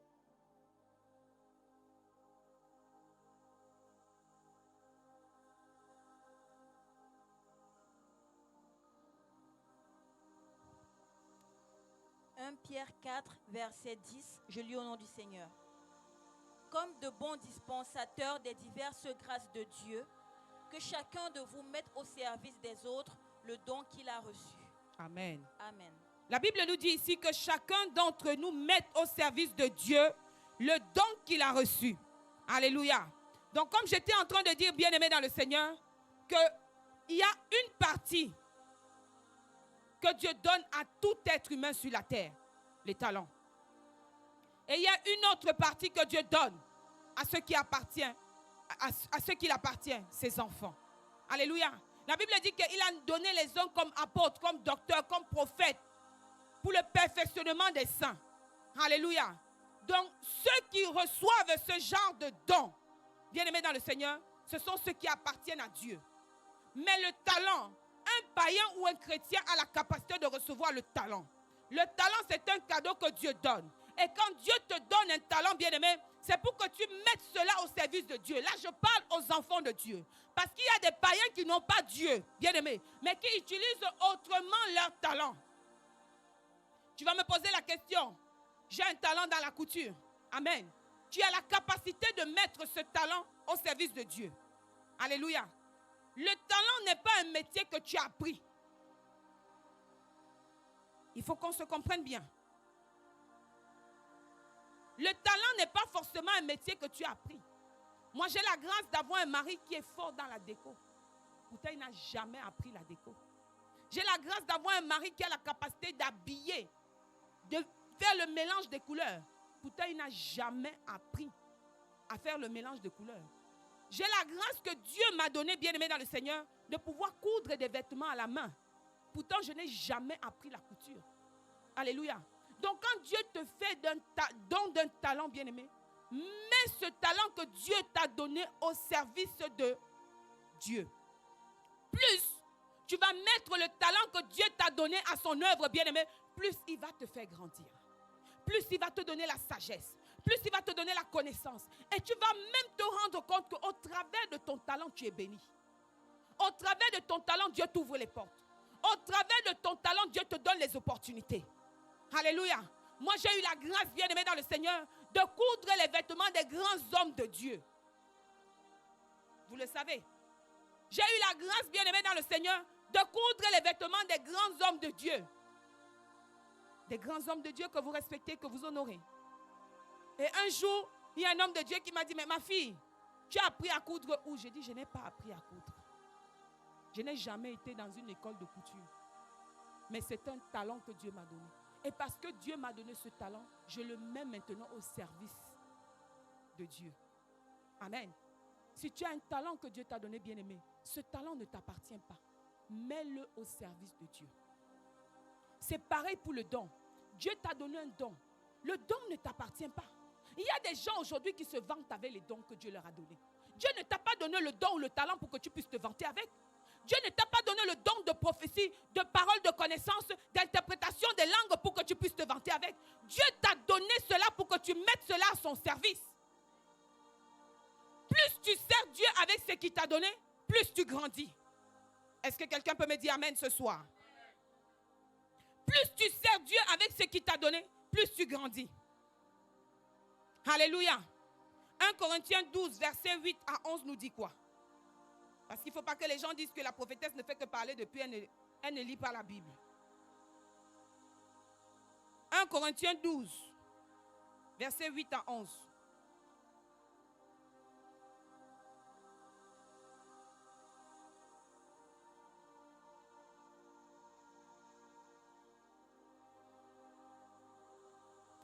« 1 Corinthiens 12, verset 8 à 11. Je lis au nom du Seigneur. Amen. En effet, à l'un est donné par l'Esprit une parole de sagesse, à un autre une parole de connaissance, selon le même Esprit. » On va aller pas à pas. La Bible nous dit ici que à l'un est donné par l'Esprit quoi? Une parole de sagesse. Et à l'autre? Une parole de connaissance. La Bible vient de dire par quoi? Par le même Esprit, par l'Esprit. Par l'Esprit. Alléluia. Amen. Et c'est le même Esprit qui distribue ses dons. Amen. Amen. Amen. C'est le même Esprit qui distribue ses dons aux enfants de Dieu. Amen. Continue. À un autre, la foi par le même Esprit. Mhm. À un autre, le don des guérisons par le même Esprit. À un autre, le don d'opérer des miracles. À un autre, la prophétie. À un autre, le discernement des esprits. À un autre, la diversité des langues. À un autre, l'interprétation des langues. Un seul et même Esprit opère toutes ces choses, Amen. les distribuant à chacun en particulier comme il veut. Amen. Alléluia. Amen. Un seul et même Esprit opère toutes ces choses, les distribuant à chacun comme il veut. Alléluia. Est-ce que c'est clair? Est-ce que nous arrivons à voir la différence entre le talent et les dons? Alléluia. Le talent, c'est Dieu qui le donne, mais ce n'est pas le Saint-Esprit qui te donne le talent. Dieu te donne le talent. Dieu te donne la connaissance. Peut-être tu peux avoir des talents culinaires. Alléluia. Dernièrement, je faisais un mets traditionnel et ma grande soeur m'appelle. Elle me dit, qu'est-ce que tu es en train de faire? Je lui dis, je suis à la cuisine. Elle me dit, ah, tu sais cuisiner? Je dis, attends, je suis quand même mariée. Elle me dit, mais je me souviens quand tu étais enfant, tu n'aimais pas la cuisine. Quand je te disais, viens cuisiner ici, tu allais te cacher derrière les jupons de maman. J'ai dit à ma soeur que je cuisine tellement bien que quand les gens ont leur réunion, leur réception, qui doivent recevoir, les gens m'appellent pour venir faire la cuisine. Alléluia. Mais bien aimé, je ne suis jamais restée à la cuisine comme ça quand maman faisait à manger pour dire que je vais regarder les épices qu'elle a mis, comment elle a fait, comment ceci. Non. Même mon fils évangéliste Lionel peut confirmer, parfois je concocte quelque chose, je fais des mélanges. Parce que quand j'entre dans ma cuisine, je me dis, je vais faire un mets ce soir. Alléluia. Je vais faire un plat ce soir et j'aimerais que ça soit exceptionnel. Amen. Bien aimé, je n'ai pas véritablement une idée qui me vient dans la tête. Mais tout ce que je prends, je mets. Tout ce que je prends, je mets. Et quand je sers à manger à mon époux ou bien aux enfants de l'église, ils me disent que mes mamans, toi tu as toujours des cuisines. Donne-moi le secret. J'ai dit, je vais te donner le secret comment? J'ai essayé comme ça, ça a donné. Alléluia. Donc il y a des gens à qui Dieu a donné des talents exceptionnels dans un domaine bien précis. Parce que Dieu t'a donné un talent culinaire. J'ai envie de te dire que mets ton talent culinaire pour l'œuvre de Dieu. Dieu t'a donné des dons, bien aimés. Mets les dons que Dieu t'a donnés au service de Dieu. Parce qu'il a dit, à l'un il a donné. Amen. Dieu a donné cela pour le perfectionnement des saints. Dieu a donné cela pour que ça puisse servir dans l'œuvre de Dieu. Tu ne peux pas avoir été autant béni et ne pas mettre ce que Dieu t'a donné à son service. Il y a des gens qui voient simplement l'onction. Seigneur, donne-moi l'onction. Seigneur, donne-moi l'onction. Seigneur, je vais guérir les malades. Seigneur, je vais faire ceci. Mais le talent que Dieu t'a donné là, tu fais quoi avec? Pendant que tu es en train de vouloir le don qu'il y a dans la vie de la sœur Élise. Alléluia. Élise voit le talent qu'il y a dans ta vie et le désir. Et toi, tu négliges le talent que Dieu t'a donné. Toi, tu négliges le talent que Dieu t'a donné. Et pourtant, c'est un don qui vient de Dieu. Amen. La différence entre les deux, c'est que c'est le Saint-Esprit qui donne l'un et Dieu qui donne l'autre. Parce que les païens n'ont pas les dons de l'Esprit, mais ont les talents donnés par Dieu. Est-ce qu'on comprend la différence? Il y a des gens qui sont forts, bien-aimés, pour concocter des médicaments. Alléluia. Tu as mal à la tête, il te dit, prends telle chose, prends cette feuille, prends ce citron, prends ceci, bois, ça te guérit. À l'instant T, tu n'as plus la maladie. Ça sort d'où? Si ce n'est pas Dieu qui lui a donné. Maintenant, tout dépend de comment tu utilises ce que Dieu t'a donné. Tout dépend de comment tu utilises ce que Dieu t'a donné. Est-ce que tu l'utilises à bon escient ou est-ce que tu l'utilises pour de mauvaises conditions? Alléluia. Est-ce que quelqu'un me comprend ce soir? Avant de continuer, bien-aimé, on est toujours dans la catégorie des talents et les dons. Parce que j'ai préféré mettre les deux ensemble pour qu'on comprenne bien. Amen. Je vais dire à quelqu'un que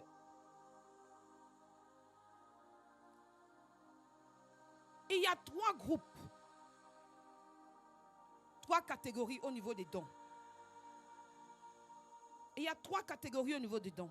La première catégorie, le don de révélation. Ce qu'on peut mettre dans les dons de révélation. La première catégorie qu'on peut mettre dans les dons de révélation, il y a la sagesse, la connaissance et le discernement. Ça, c'est la première catégorie au niveau des dons que Dieu a donnés.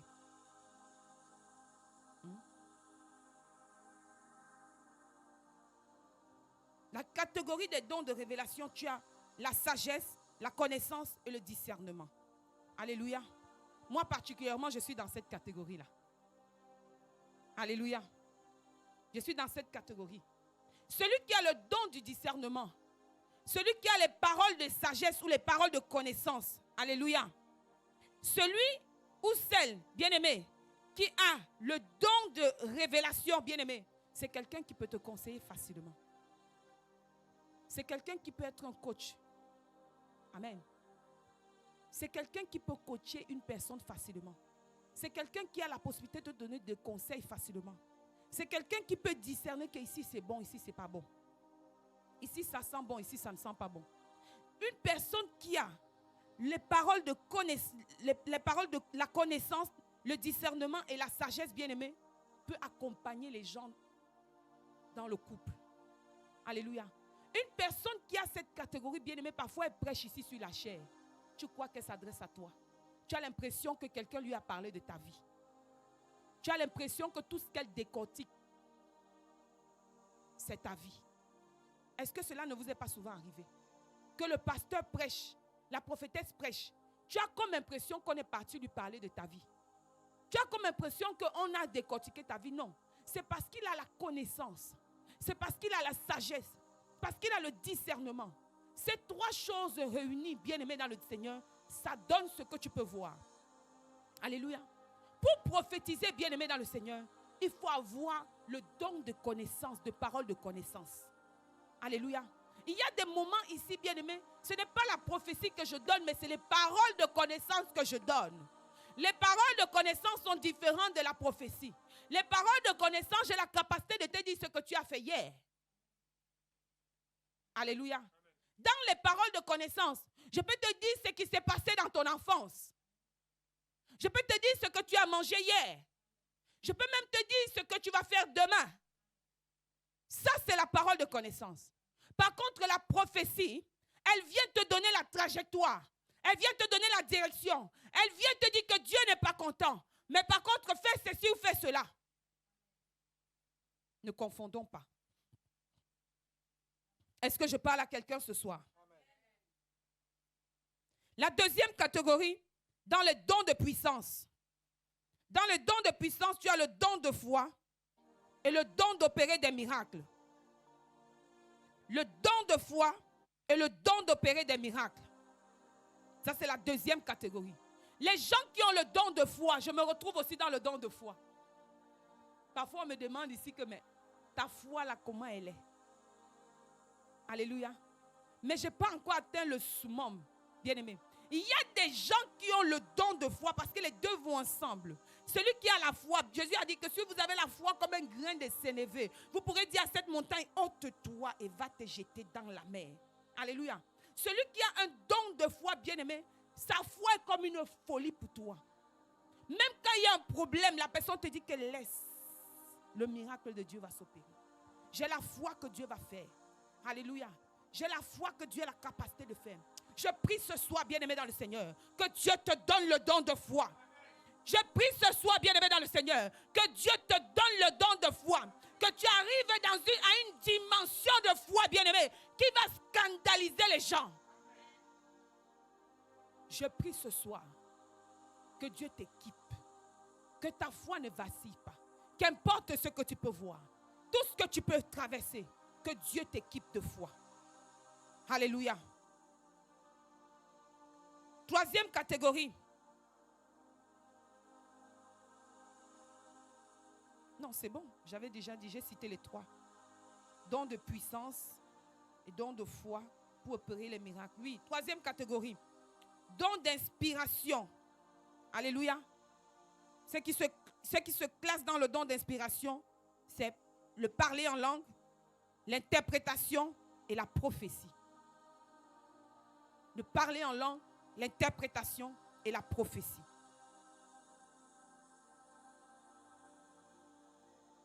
De parler en langue, l'interprétation et la prophétie. Alléluia. Quand on va parler des dons de puissance, nous pouvons voir le parler en langue. Amen. Le parler en langue, l'interprétation du parler en langue ou l'interprétation des langues et la prophétie. Vous allez voir généralement quand un homme de Dieu, quand un prophète a envie de prophétiser, bien aimé dans le Seigneur, il parle en langue. Il commence à parler en langue, bien aimé, il se connecte au ciel. Alléluia. Et puis il peut déclencher des paroles de prophétie dans ta vie. Amen. Donc je voulais éclairer à ce niveau avant de continuer, de tomber au dernier point, qui est le trésor. On va un peu s'attarder sur le trésor. C'est un peu calme ce soir. Hein? C'est bien parfois d'être calme. J'ouvre une parenthèse. Un jour, on m'a invité dans une église. J'étais avec papa. Il y a un homme de Dieu, un blanc, qui devait prêcher. Vous savez que nous, les Noirs, quand on prêche, on fait beaucoup de mouvements et tout ça. Power! Et le blanc arrive. Simple. Il avait une chemise pliée, les manches pliées. Il était en basket. Et il y avait un homme de Dieu assis à côté de nous. C'était un Congolais. Et il dit, mais celui-ci va même venir nous dire quoi? Chétif comme il est. Amen. Le blanc là, il parlait doucement, doucement, doucement. Mais les paroles qui sortaient dans sa bouche étaient puissantes. Les paroles qui sortaient de sa bouche étaient onction. J'ai dit, le blanc, quand il prêchait, dès qu'il lève sa main comme ça, il dit, je déclare au nom de Jésus que la salle soit enflammée. Vous voyez les gens qui tombaient, pouf! Il dit, même les hommes de Dieu qui étaient là à côté, assis, tout le monde était sous onction. Tout le monde tremblait. Donc, ce n'est pas parce qu'on crie qu'on a la manifestation de l'onction. Il y a des moments où le Saint-Esprit a envie aussi d'être calme. Alléluia. Trésor. Le dernier T, c'est trésor. Matthieu 6, on venait de lire ça. Matthieu 6, 19 à 24, c'est ça? Matthieu 6, 19 à 24. La Bible nous dit ceci, Matthieu 6, 19 à 24. Ne vous amassez pas des trésors sur la terre, où la teigne et la rouille détruisent, et où les voleurs percent et dérobent. Mais amassez-vous des trésors dans les cieux, dans le ciel, où la teigne et la rouille ne détruisent point, et où les voleurs ne percent ni ne dérobent. Car là où est ton cœur, là aussi est ton trésor. L'œil est la lampe du corps.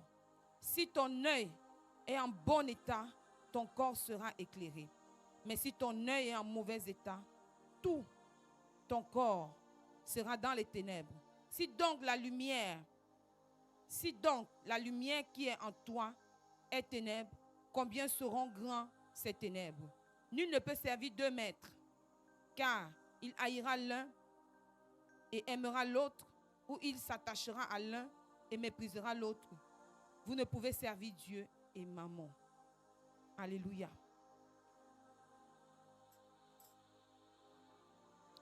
On va lire encore avant que je ne développe. 2 Corinthiens 8, verset 7 2 Corinthiens 8, verset 7.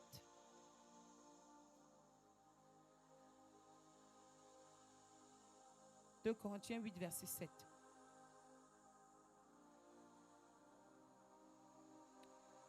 Tu peux lire pour nous? 2 Corinthiens 8, verset 7, je lis au nom du Seigneur. Amen. De même que vous excellez en toutes choses, en foi, en parole, en connaissance, en zèle à tous égards, et dans votre amour pour nous, faites en sorte d'exceller aussi dans cette œuvre de bienfaisance. Amen. Amen. Je vais lire l'avant-dernier verset qui est Proverbe 11, verset 25. Proverbe 11, verset 25. L'âme bienfaisante sera rassasiée, et celui qui arrose sera lui-même arrosé. L'âme bienfaisante sera rassasiée, et celui qui arrose sera lui-même arrosé. Alléluia. Bien-aimé, tu dois servir Dieu avec ton argent. Tu dois servir Dieu avec ton argent. Nombreux d'entre nous n'aiment pas servir Dieu avec leur argent. Je vais dire à quelqu'un ce soir que ton argent ne t'appartient pas. Dieu t'a simplement prêté. Parce que la Bible dit qu'à lui appartient l'or et l'argent. Dieu t'a simplement prêté l'argent. Amen. Tu dois mettre ton argent au service de Dieu. Quelqu'un qui met son argent au service de Dieu, bien-aimé, ça masse les trésors dans le royaume. Alléluia. Si tu mets ton argent au service de Dieu, bien-aimé, tu t'amasses les trésors dans le royaume. Nombreux aujourd'hui, quand on arrive à la partie où on demande les offrandes à l'église, s'ils sont en ligne, ils se déconnectent. Ils commencent à traiter les hommes de Dieu d'escrocs. Je parlais avec une de mes filles la semaine dernière. Je disais à ma fille, ne pense pas que c'est ton salaire qui te rendra riche. Ton salaire ne peut pas te rendre riche. Ton salaire ne peut pas te construire une maison. Pourquoi? Parce que tu auras besoin toujours d'aller à la banque pour prendre un crédit, pour t'acheter une voiture, pour construire une maison, pour équiper ton salon, pour peut-être même aller en voyage. Alléluia. Et c'est un crédit que tu rembourses. Alléluia. Si ton salaire avait la capacité de te rendre riche, tu n'allais pas aller à la banque. Si ton salaire avait la capacité de t'acheter une maison, une voiture, tu ne serais pas allé à la banque. Tu aurais pris ton salaire et acheté le nécessaire. Alléluia. Mais ceux qui ont la capacité d'acheter tout ça avec leur salaire, c'est parce qu'ils ont investi. Amen. C'est parce qu'ils ont investi. Je vais dire à un chrétien ce soir, donner dans la maison de l'Éternel, c'est investir ton argent. Donner dans la maison de l'Éternel, bien-aimé, c'est multiplier tes finances. Alléluia. Il y a des chrétiens qui passent le temps à calculer. Je vais te poser la question ce soir. Quand tu calcules ton argent, bien-aimé, avant de donner dans la maison de Dieu, tu arrives à t'en sortir les fins du mois? Non, parlons peu, parlons vrai. Tu arrives à t'en sortir? Je calcule. Ne me dites pas non ou oui, parce que je suis en train de parler. Mais examine-toi toi-même. Amen. Examine-toi toi-même. Quand tu calcules ton argent, est-ce que tu arrives à t'en sortir? Je calcule. Je calcule à gauche. Je calcule à droite. Avant de donner, je ne peux pas donner ce montant. Mais tu vas te rendre compte, bien-aimé, parce que tu es dans les calculs. Il y a un problème qui va sortir de quelque part. Parce que l'argent là, tu ne voulais pas donner à Dieu, mais tu le donneras à Satan.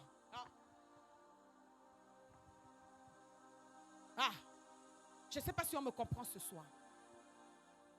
L'argent que tu as refusé de donner à Dieu, bien-aimé, tu le donneras à Satan. Tu le donneras à quelqu'un d'autre. Alléluia. La Bible dit que là où est ton cœur, là où est ton trésor, là est ton cœur. Le cœur des hommes aujourd'hui, c'est sur l'argent. Le cœur des hommes aujourd'hui, c'est la réussite. Le cœur des hommes aujourd'hui, c'est le succès. Mais c'est dans le Seigneur que tu pourras avoir toutes ces choses.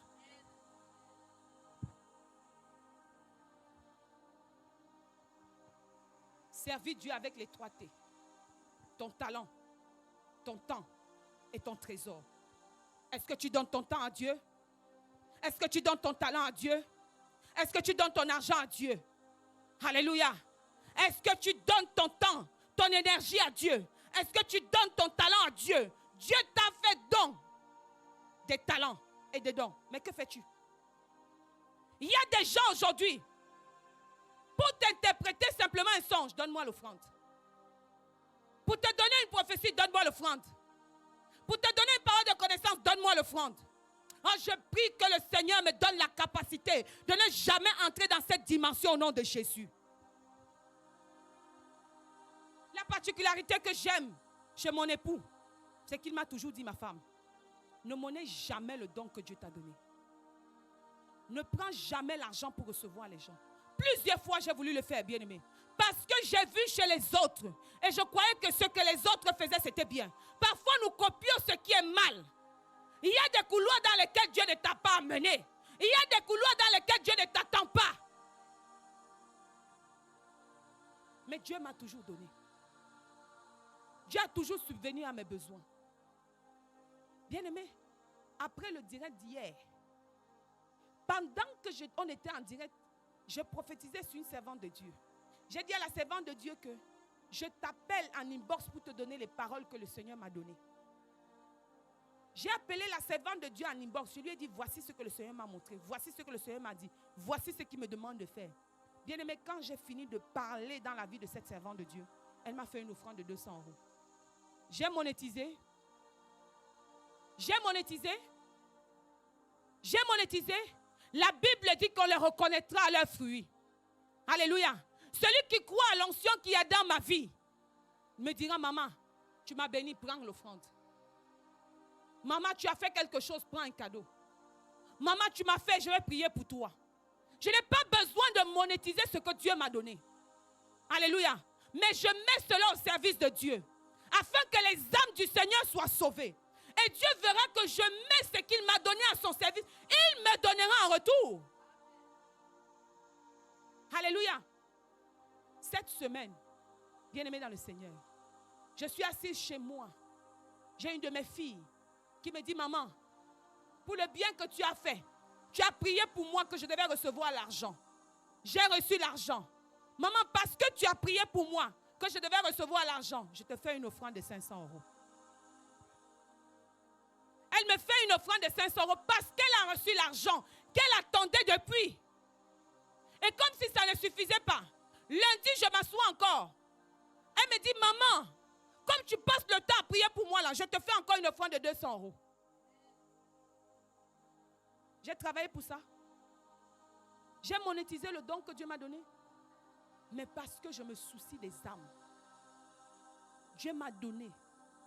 Je ne me suis pas appelée prophétesse. C'est lui qui m'a appelée. C'est lui qui m'a choisi.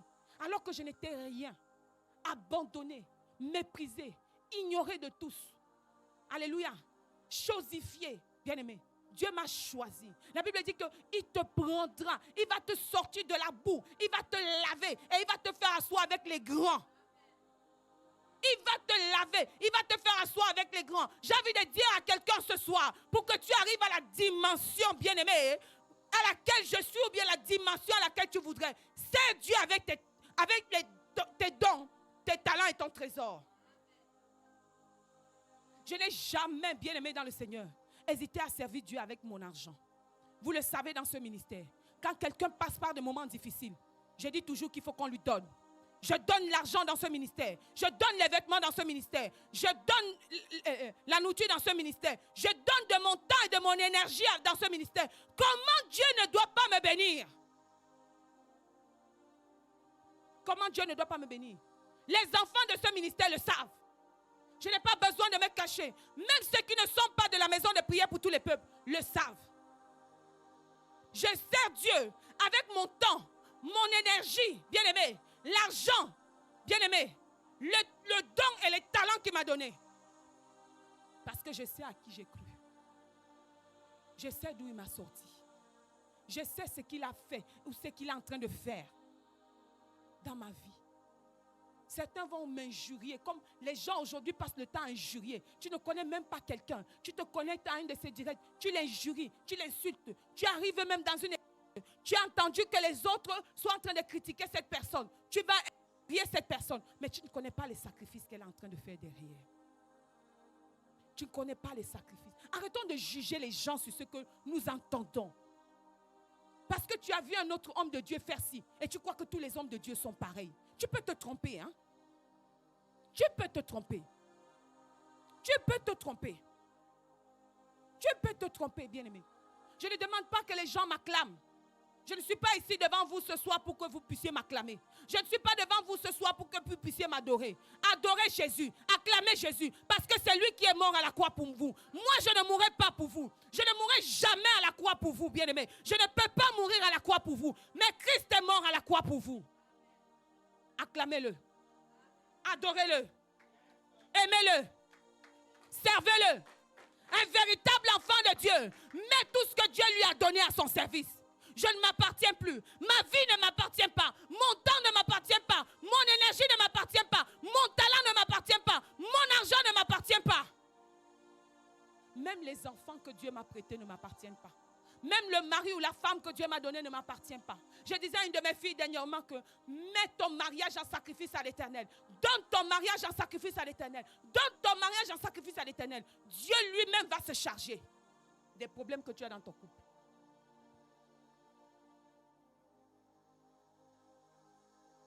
Arrêtons les enfantillages. Arrêtons de nous comporter comme des mondains. Même les mondains sont même mieux que nous les chrétiens. Même les mondains sont même mieux que nous les chrétiens. Nous sommes des chrétiens égoïstes. Nous sommes égoïstes même envers Dieu. Nous sommes égoïstes même envers les gens qui prient pour nous. Nous sommes égoïstes les uns envers les autres. Les païens sont même mieux que nous. Les musulmans sont même mieux que nous. Arrêtons cette attitude-là. Dieu t'a donné quelque chose. Mets cela à son service. Vous me connaissez bien aimé, quand j'ai faim, je vais vous dire que j'ai faim. Élise, dans ce ministère, quand j'ai faim, je viens et je dis à mes enfants que j'ai faim. Je n'ai pas besoin de dire que donnez-moi l'argent pour acheter le micro. Et que je prends pour manger. Je leur dis, oh, il faut aussi sur les réseaux sociaux. C'est comme ça que nous fonctionnons, mon mari et moi. Nous avons la transparence à la maison de prière pour tous les peuples. Quand on demande quelque chose pour l'église, c'est pour l'église. Et quand j'ai faim, je vais vous dire, j'ai faim. Tu sais pourquoi, Élise? Je dis toujours à mes enfants spirituels que je vais passer ma vie à prier pour vous. À mettre mes genoux à terre pour vous. Tu sais pourquoi? Parce que si vous êtes bien, je suis bien. Si vous êtes malheureux, je suis malheureuse. Alléluia. Alors mon intérêt, c'est que vous soyez bien. Mon intérêt, c'est que vous soyez bien. Parce que quand je vais avoir faim, je vais aller toquer chez Élise. Si Élise est bien et qu'elle a un pain, on va diviser le pain en deux, je vais manger. Alors pourquoi je dois te souhaiter le mal? Pourquoi je ne veux pas que tu progresses? Mon devoir, c'est de prier pour toi, pour que tous les sorciers de ta famille te laissent progresser. Qu'ils soient dans la confusion. Mon devoir, c'est de prier pour toi, pour que tu entres dans ta destinée. Mon devoir, c'est de prier pour toi, pour que tu aies la paix. Mon devoir, c'est de prier pour toi, pour que tu aies la santé. Si tu n'as pas la santé, je n'ai pas la santé. Si tu n'as pas la paix, je n'ai pas la paix. Si tu n'as pas la joie, je n'ai pas la joie. Parce que ta joie est ma joie en fait. Je dis souvent, pour que tu pries pour quelqu'un, il faut aimer les gens. Pour que je me lève pour prier pour toi, il faut que je t'aime. Je fais les directs, les mardis, directs prophétiques. Je faisais un temps, j'avais arrêté. Parce que le Seigneur m'avait demandé d'arrêter. Là, j'ai repris parce que le Seigneur m'a demandé de reprendre. Amen. J'aurais pu dire que Seigneur, non, je ne reprends pas. Parce que les gens pour qui je prie sont égoïstes. Alléluia. Mais je ne prie pas pour moi, je prie pour vous. Si je viens m'asseoir sur Facebook et TikTok, je commence à déclarer des paroles prophétiques dans vos vies. Je commence à prier dans ta vie. Je commence à prier que tu reçoives la délivrance, la guérison. Et après ça, je suis épuisée. Après ça, je suis fatiguée. Alléluia. Et quand les gens rendent des témoignages, oh oui, je suis en train de vomir. Oh oui, je suis libérée. Oh oui, j'ai retrouvé mes règles. Oh oui, je suis tombée enceinte. Oh oui, j'ai trouvé le travail. Oh oui, j'ai les papiers. Quand je vois ça, je ne peux que me réjouir. Et dire que je suis en train de faire le travail pour lequel Dieu m'a appelé. Même si on dit que les femmes ne doivent pas prêcher, je m'en fous de ce que les gens peuvent dire. Tant que je suis convaincue de ce que je fais et que les âmes sont gagnées au travers de ce que je fais, c'est ça qui est plus important. Sers Dieu avec ton argent. Arrête de calculer. Tu calcules, bien-aimé. En calculant, ça va te donner quoi? Donne à Dieu et dis, Seigneur, je te donne pour ta gloire. Et je sais que tu vas te charger de moi. Tu vas te charger du reste. Alléluia. Sers Dieu avec ton temps. Prends le temps, viens à l'église. Viens faire le ménage. Viens à l'église, bien-aimé. Nettoie les chaises. Fais les poussières, bien-aimé. Prie pour le pasteur. Prie pour les hommes de Dieu. Prie pour ta soeur qui a des problèmes. Sers Dieu, bien-aimé. Avec tes talents, bien-aimé. Ce que Dieu t'a donné. Tu arrives à l'église. Tu vois que tu peux faire la déco. Fais la déco. Tu vois qu'il y a une cérémonie qu'on va recevoir les hommes de Dieu et que tu sais faire à manger. Fais à manger. Alléluia. Si tu sais que tu es bon dans un domaine particulier, que tu es électricien, Dieu m'a donné un talent. Je viens mettre cela au service de Dieu. Je sais jouer à la guitare. Je mets cela au service de Dieu. Je sais jouer au piano. Je mets cela au service de Dieu. Je sais chanter. Je mets cela au service de Dieu. Aujourd'hui, nous attendons tout. Si tu veux que Dieu t'élève, bien-aimé, sers Dieu avec l'étroité. Tu n'as jamais acheté une bouteille d'eau. Mais chaque fois que tu arrives à l'église, donne-moi de l'eau, donne-moi de l'eau, donne-moi de l'eau. Le jour où on te dit qu'il n'y a pas d'eau, tu fais des problèmes. Mais il y a quand même des gens qui achètent. Il y a des gens qui dépensent leur argent pour acheter l'eau pour que toi-même tu boives. Tu peux te dire aussi que là maintenant, je peux aussi acheter ne serait-ce qu'une seule fois. Il y a un homme de Dieu, un ami du pasteur, qui arrive ici chaque semaine, il achète de l'eau. Il achète l'eau, il achète le papier toilette, il achète le liquide pour laver les mains. Parfois, il arrive, il trouve que l'église est fermée, il pose devant l'église et on ne vole pas. Parfois, il arrive, quand papa est dans le bureau, il pose sur la chaire. Et pourtant, il ne fait pas partie de cette église. Mais chaque fois qu'il vient ici, il achète toujours quelque chose. Et comme on peut le dire avec la sœur Élise, chaque fois qu'elle arrive à l'église, elle ne vient jamais les mains vides. Elle sert Dieu avec son argent. Alléluia. Servir Dieu avec ton argent, ce n'est pas simplement donner ici, que je dois donner peut-être, je ne sais pas moi. Je ne sais pas, donner simplement les offrandes. Servir Dieu avec ton argent, c'est acheter aussi de l'eau. C'est aussi soutenir une soeur qui est dans le besoin. Soutenir l'œuvre de Dieu, soutenir le loyer, payer les factures de l'église.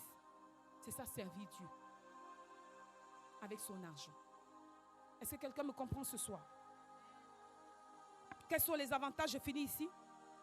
Quels sont les avantages à servir Dieu avec l'étroité? Tu vas grandir dans ta relation avec Dieu. Tu grandiras dans ta relation avec Dieu. Tu vas expérimenter Dieu dans une autre dimension. Tu vas expérimenter Dieu dans une autre dimension. Il va se révéler à toi. Le Seigneur va se révéler à toi. Deuxième point. Il va te protéger et te guérir. Il va te protéger et te guérir. Matthieu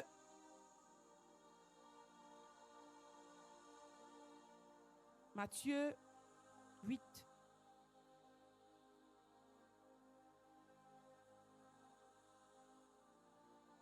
Matthieu 8, versets 14 à 15. Matthieu 8, 14 à 15. Matthieu 8, 14 à 15, je vais lire pour nous. Jésus se rendit ensuite à la maison de Pierre, dont il vit la belle-mère couchée et ayant la fièvre. Il toucha sa main et la fièvre la quitta. Puis elle se leva et le servit. Alléluia. Puis elle se leva et le servit. Amen. La Bible dit que Jésus s'est rendu dans la maison de Matthieu. La belle-mère de Matthieu avait l'habitude de faire à manger, de servir Jésus, de recevoir Jésus. Mais il arrive ce jour-là, il trouve que la belle-mère de Matthieu est malade. La belle-mère de Pierre, autant pour moi. La belle-mère de Pierre est malade. Amen. Il arrive, il trouve que la belle-mère de Pierre est malade. Bien aimé, il a guéri la belle-mère de Pierre. Pourquoi il l'a fait?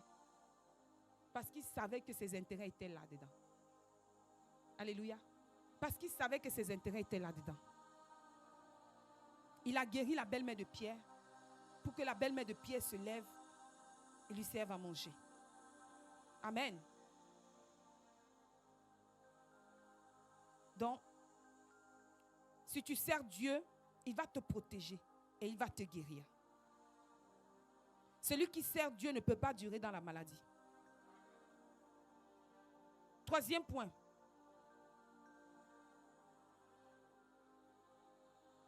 Si tu sers Dieu avec tes dons, tes talents et ton trésor, il te donnera l'onction. Et l'onction que Dieu te donne, c'est pour un but. Alléluia.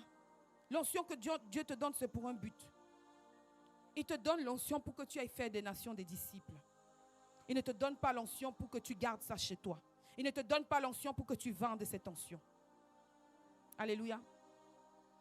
Quatrième point, si tu sers Dieu avec tes dons, tes talents et ton trésor, il va te remplir de sa puissance pour aller dans une nouvelle dimension. Il va te remplir de sa puissance pour aller dans une nouvelle dimension. Si tu sers Dieu, cinquième point, si tu sers Dieu avec tes dons et tes talents, il va te combler de tout manque. Là où il y a le vide, il va te donner. Alléluia. Là où il y a le manque, il va te donner. Tu as besoin d'enfants, il va te donner. Besoin de mari, il va te donner. Travail, il va te donner. La santé, il va te donner. Alléluia. Tu vas ouvrir une entreprise, il va te donner. Tu as besoin d'une maison, il va te donner. Il te comblera du vide. Tu as besoin d'une onction de puissance, il va te donner. Amen. Alors, bien-aimés, je nous exhorte ce soir à servir Dieu. Amen. Sers Dieu avec ton talent, avec ton trésor. Amen. Et avec ton temps. Amen. Le temps ne nous appartient pas.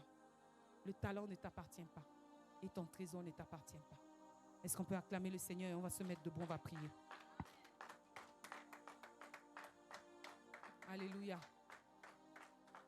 Tu vas prier avec moi et tu vas dire, Seigneur, ce soir, je te demande pardon si jusqu'ici je ne t'ai pas servi comme il faut. Mais je prends la ferme résolution à partir d'aujourd'hui de te servir comme il faut. Est-ce que tu peux prier avec moi? Yes, vas-y, vas-y, vas-y. Seigneur, si je ne t'ai pas servi comme il faut, Père, pardonne-moi. Mais à partir de ce jour, je prends la ferme résolution. Je prends l'engagement de te servir, Père, tel que tu désires, tel que tu veux, Seigneur. Seigneur, je me repens de ne t'avoir pas servi avec mes talents, avec les dons, Seigneur, avec mon trésor, Père. Mais ce soir, Papa, voici ton peuple que nous sommes. Et nous prenons, Seigneur, ce nouveau départ. Nous prenons cet engagement éternel, mon Dieu, mon roi, de te servir, Seigneur, avec nos dons, avec nos talents et avec nos trésors, Seigneur. Parce que tout ce que nous avons, Papa, c'est toi qui nous l'as donné. Tout ce que nous possédons, Seigneur, c'est toi qui nous as donné, Père. Seigneur, je te rends grâce éternelle, mon Dieu, mon roi, parce que tu nous fais prendre conscience ce soir. Et nous marchons en nouveauté de vie. Nous marchons en nouveauté de vie, Seigneur. Merci, Père, de continuer à nous utiliser. Merci, Papa, de continuer à nous utiliser. Merci, Seigneur, de continuer à nous utiliser, Père, afin que nous puissions faire ce que tu désires et non ce que nous désirons. Que toute la gloire te revienne dans le nom de Jésus. Amen. Alléluia. Nous rendons grâce à Dieu.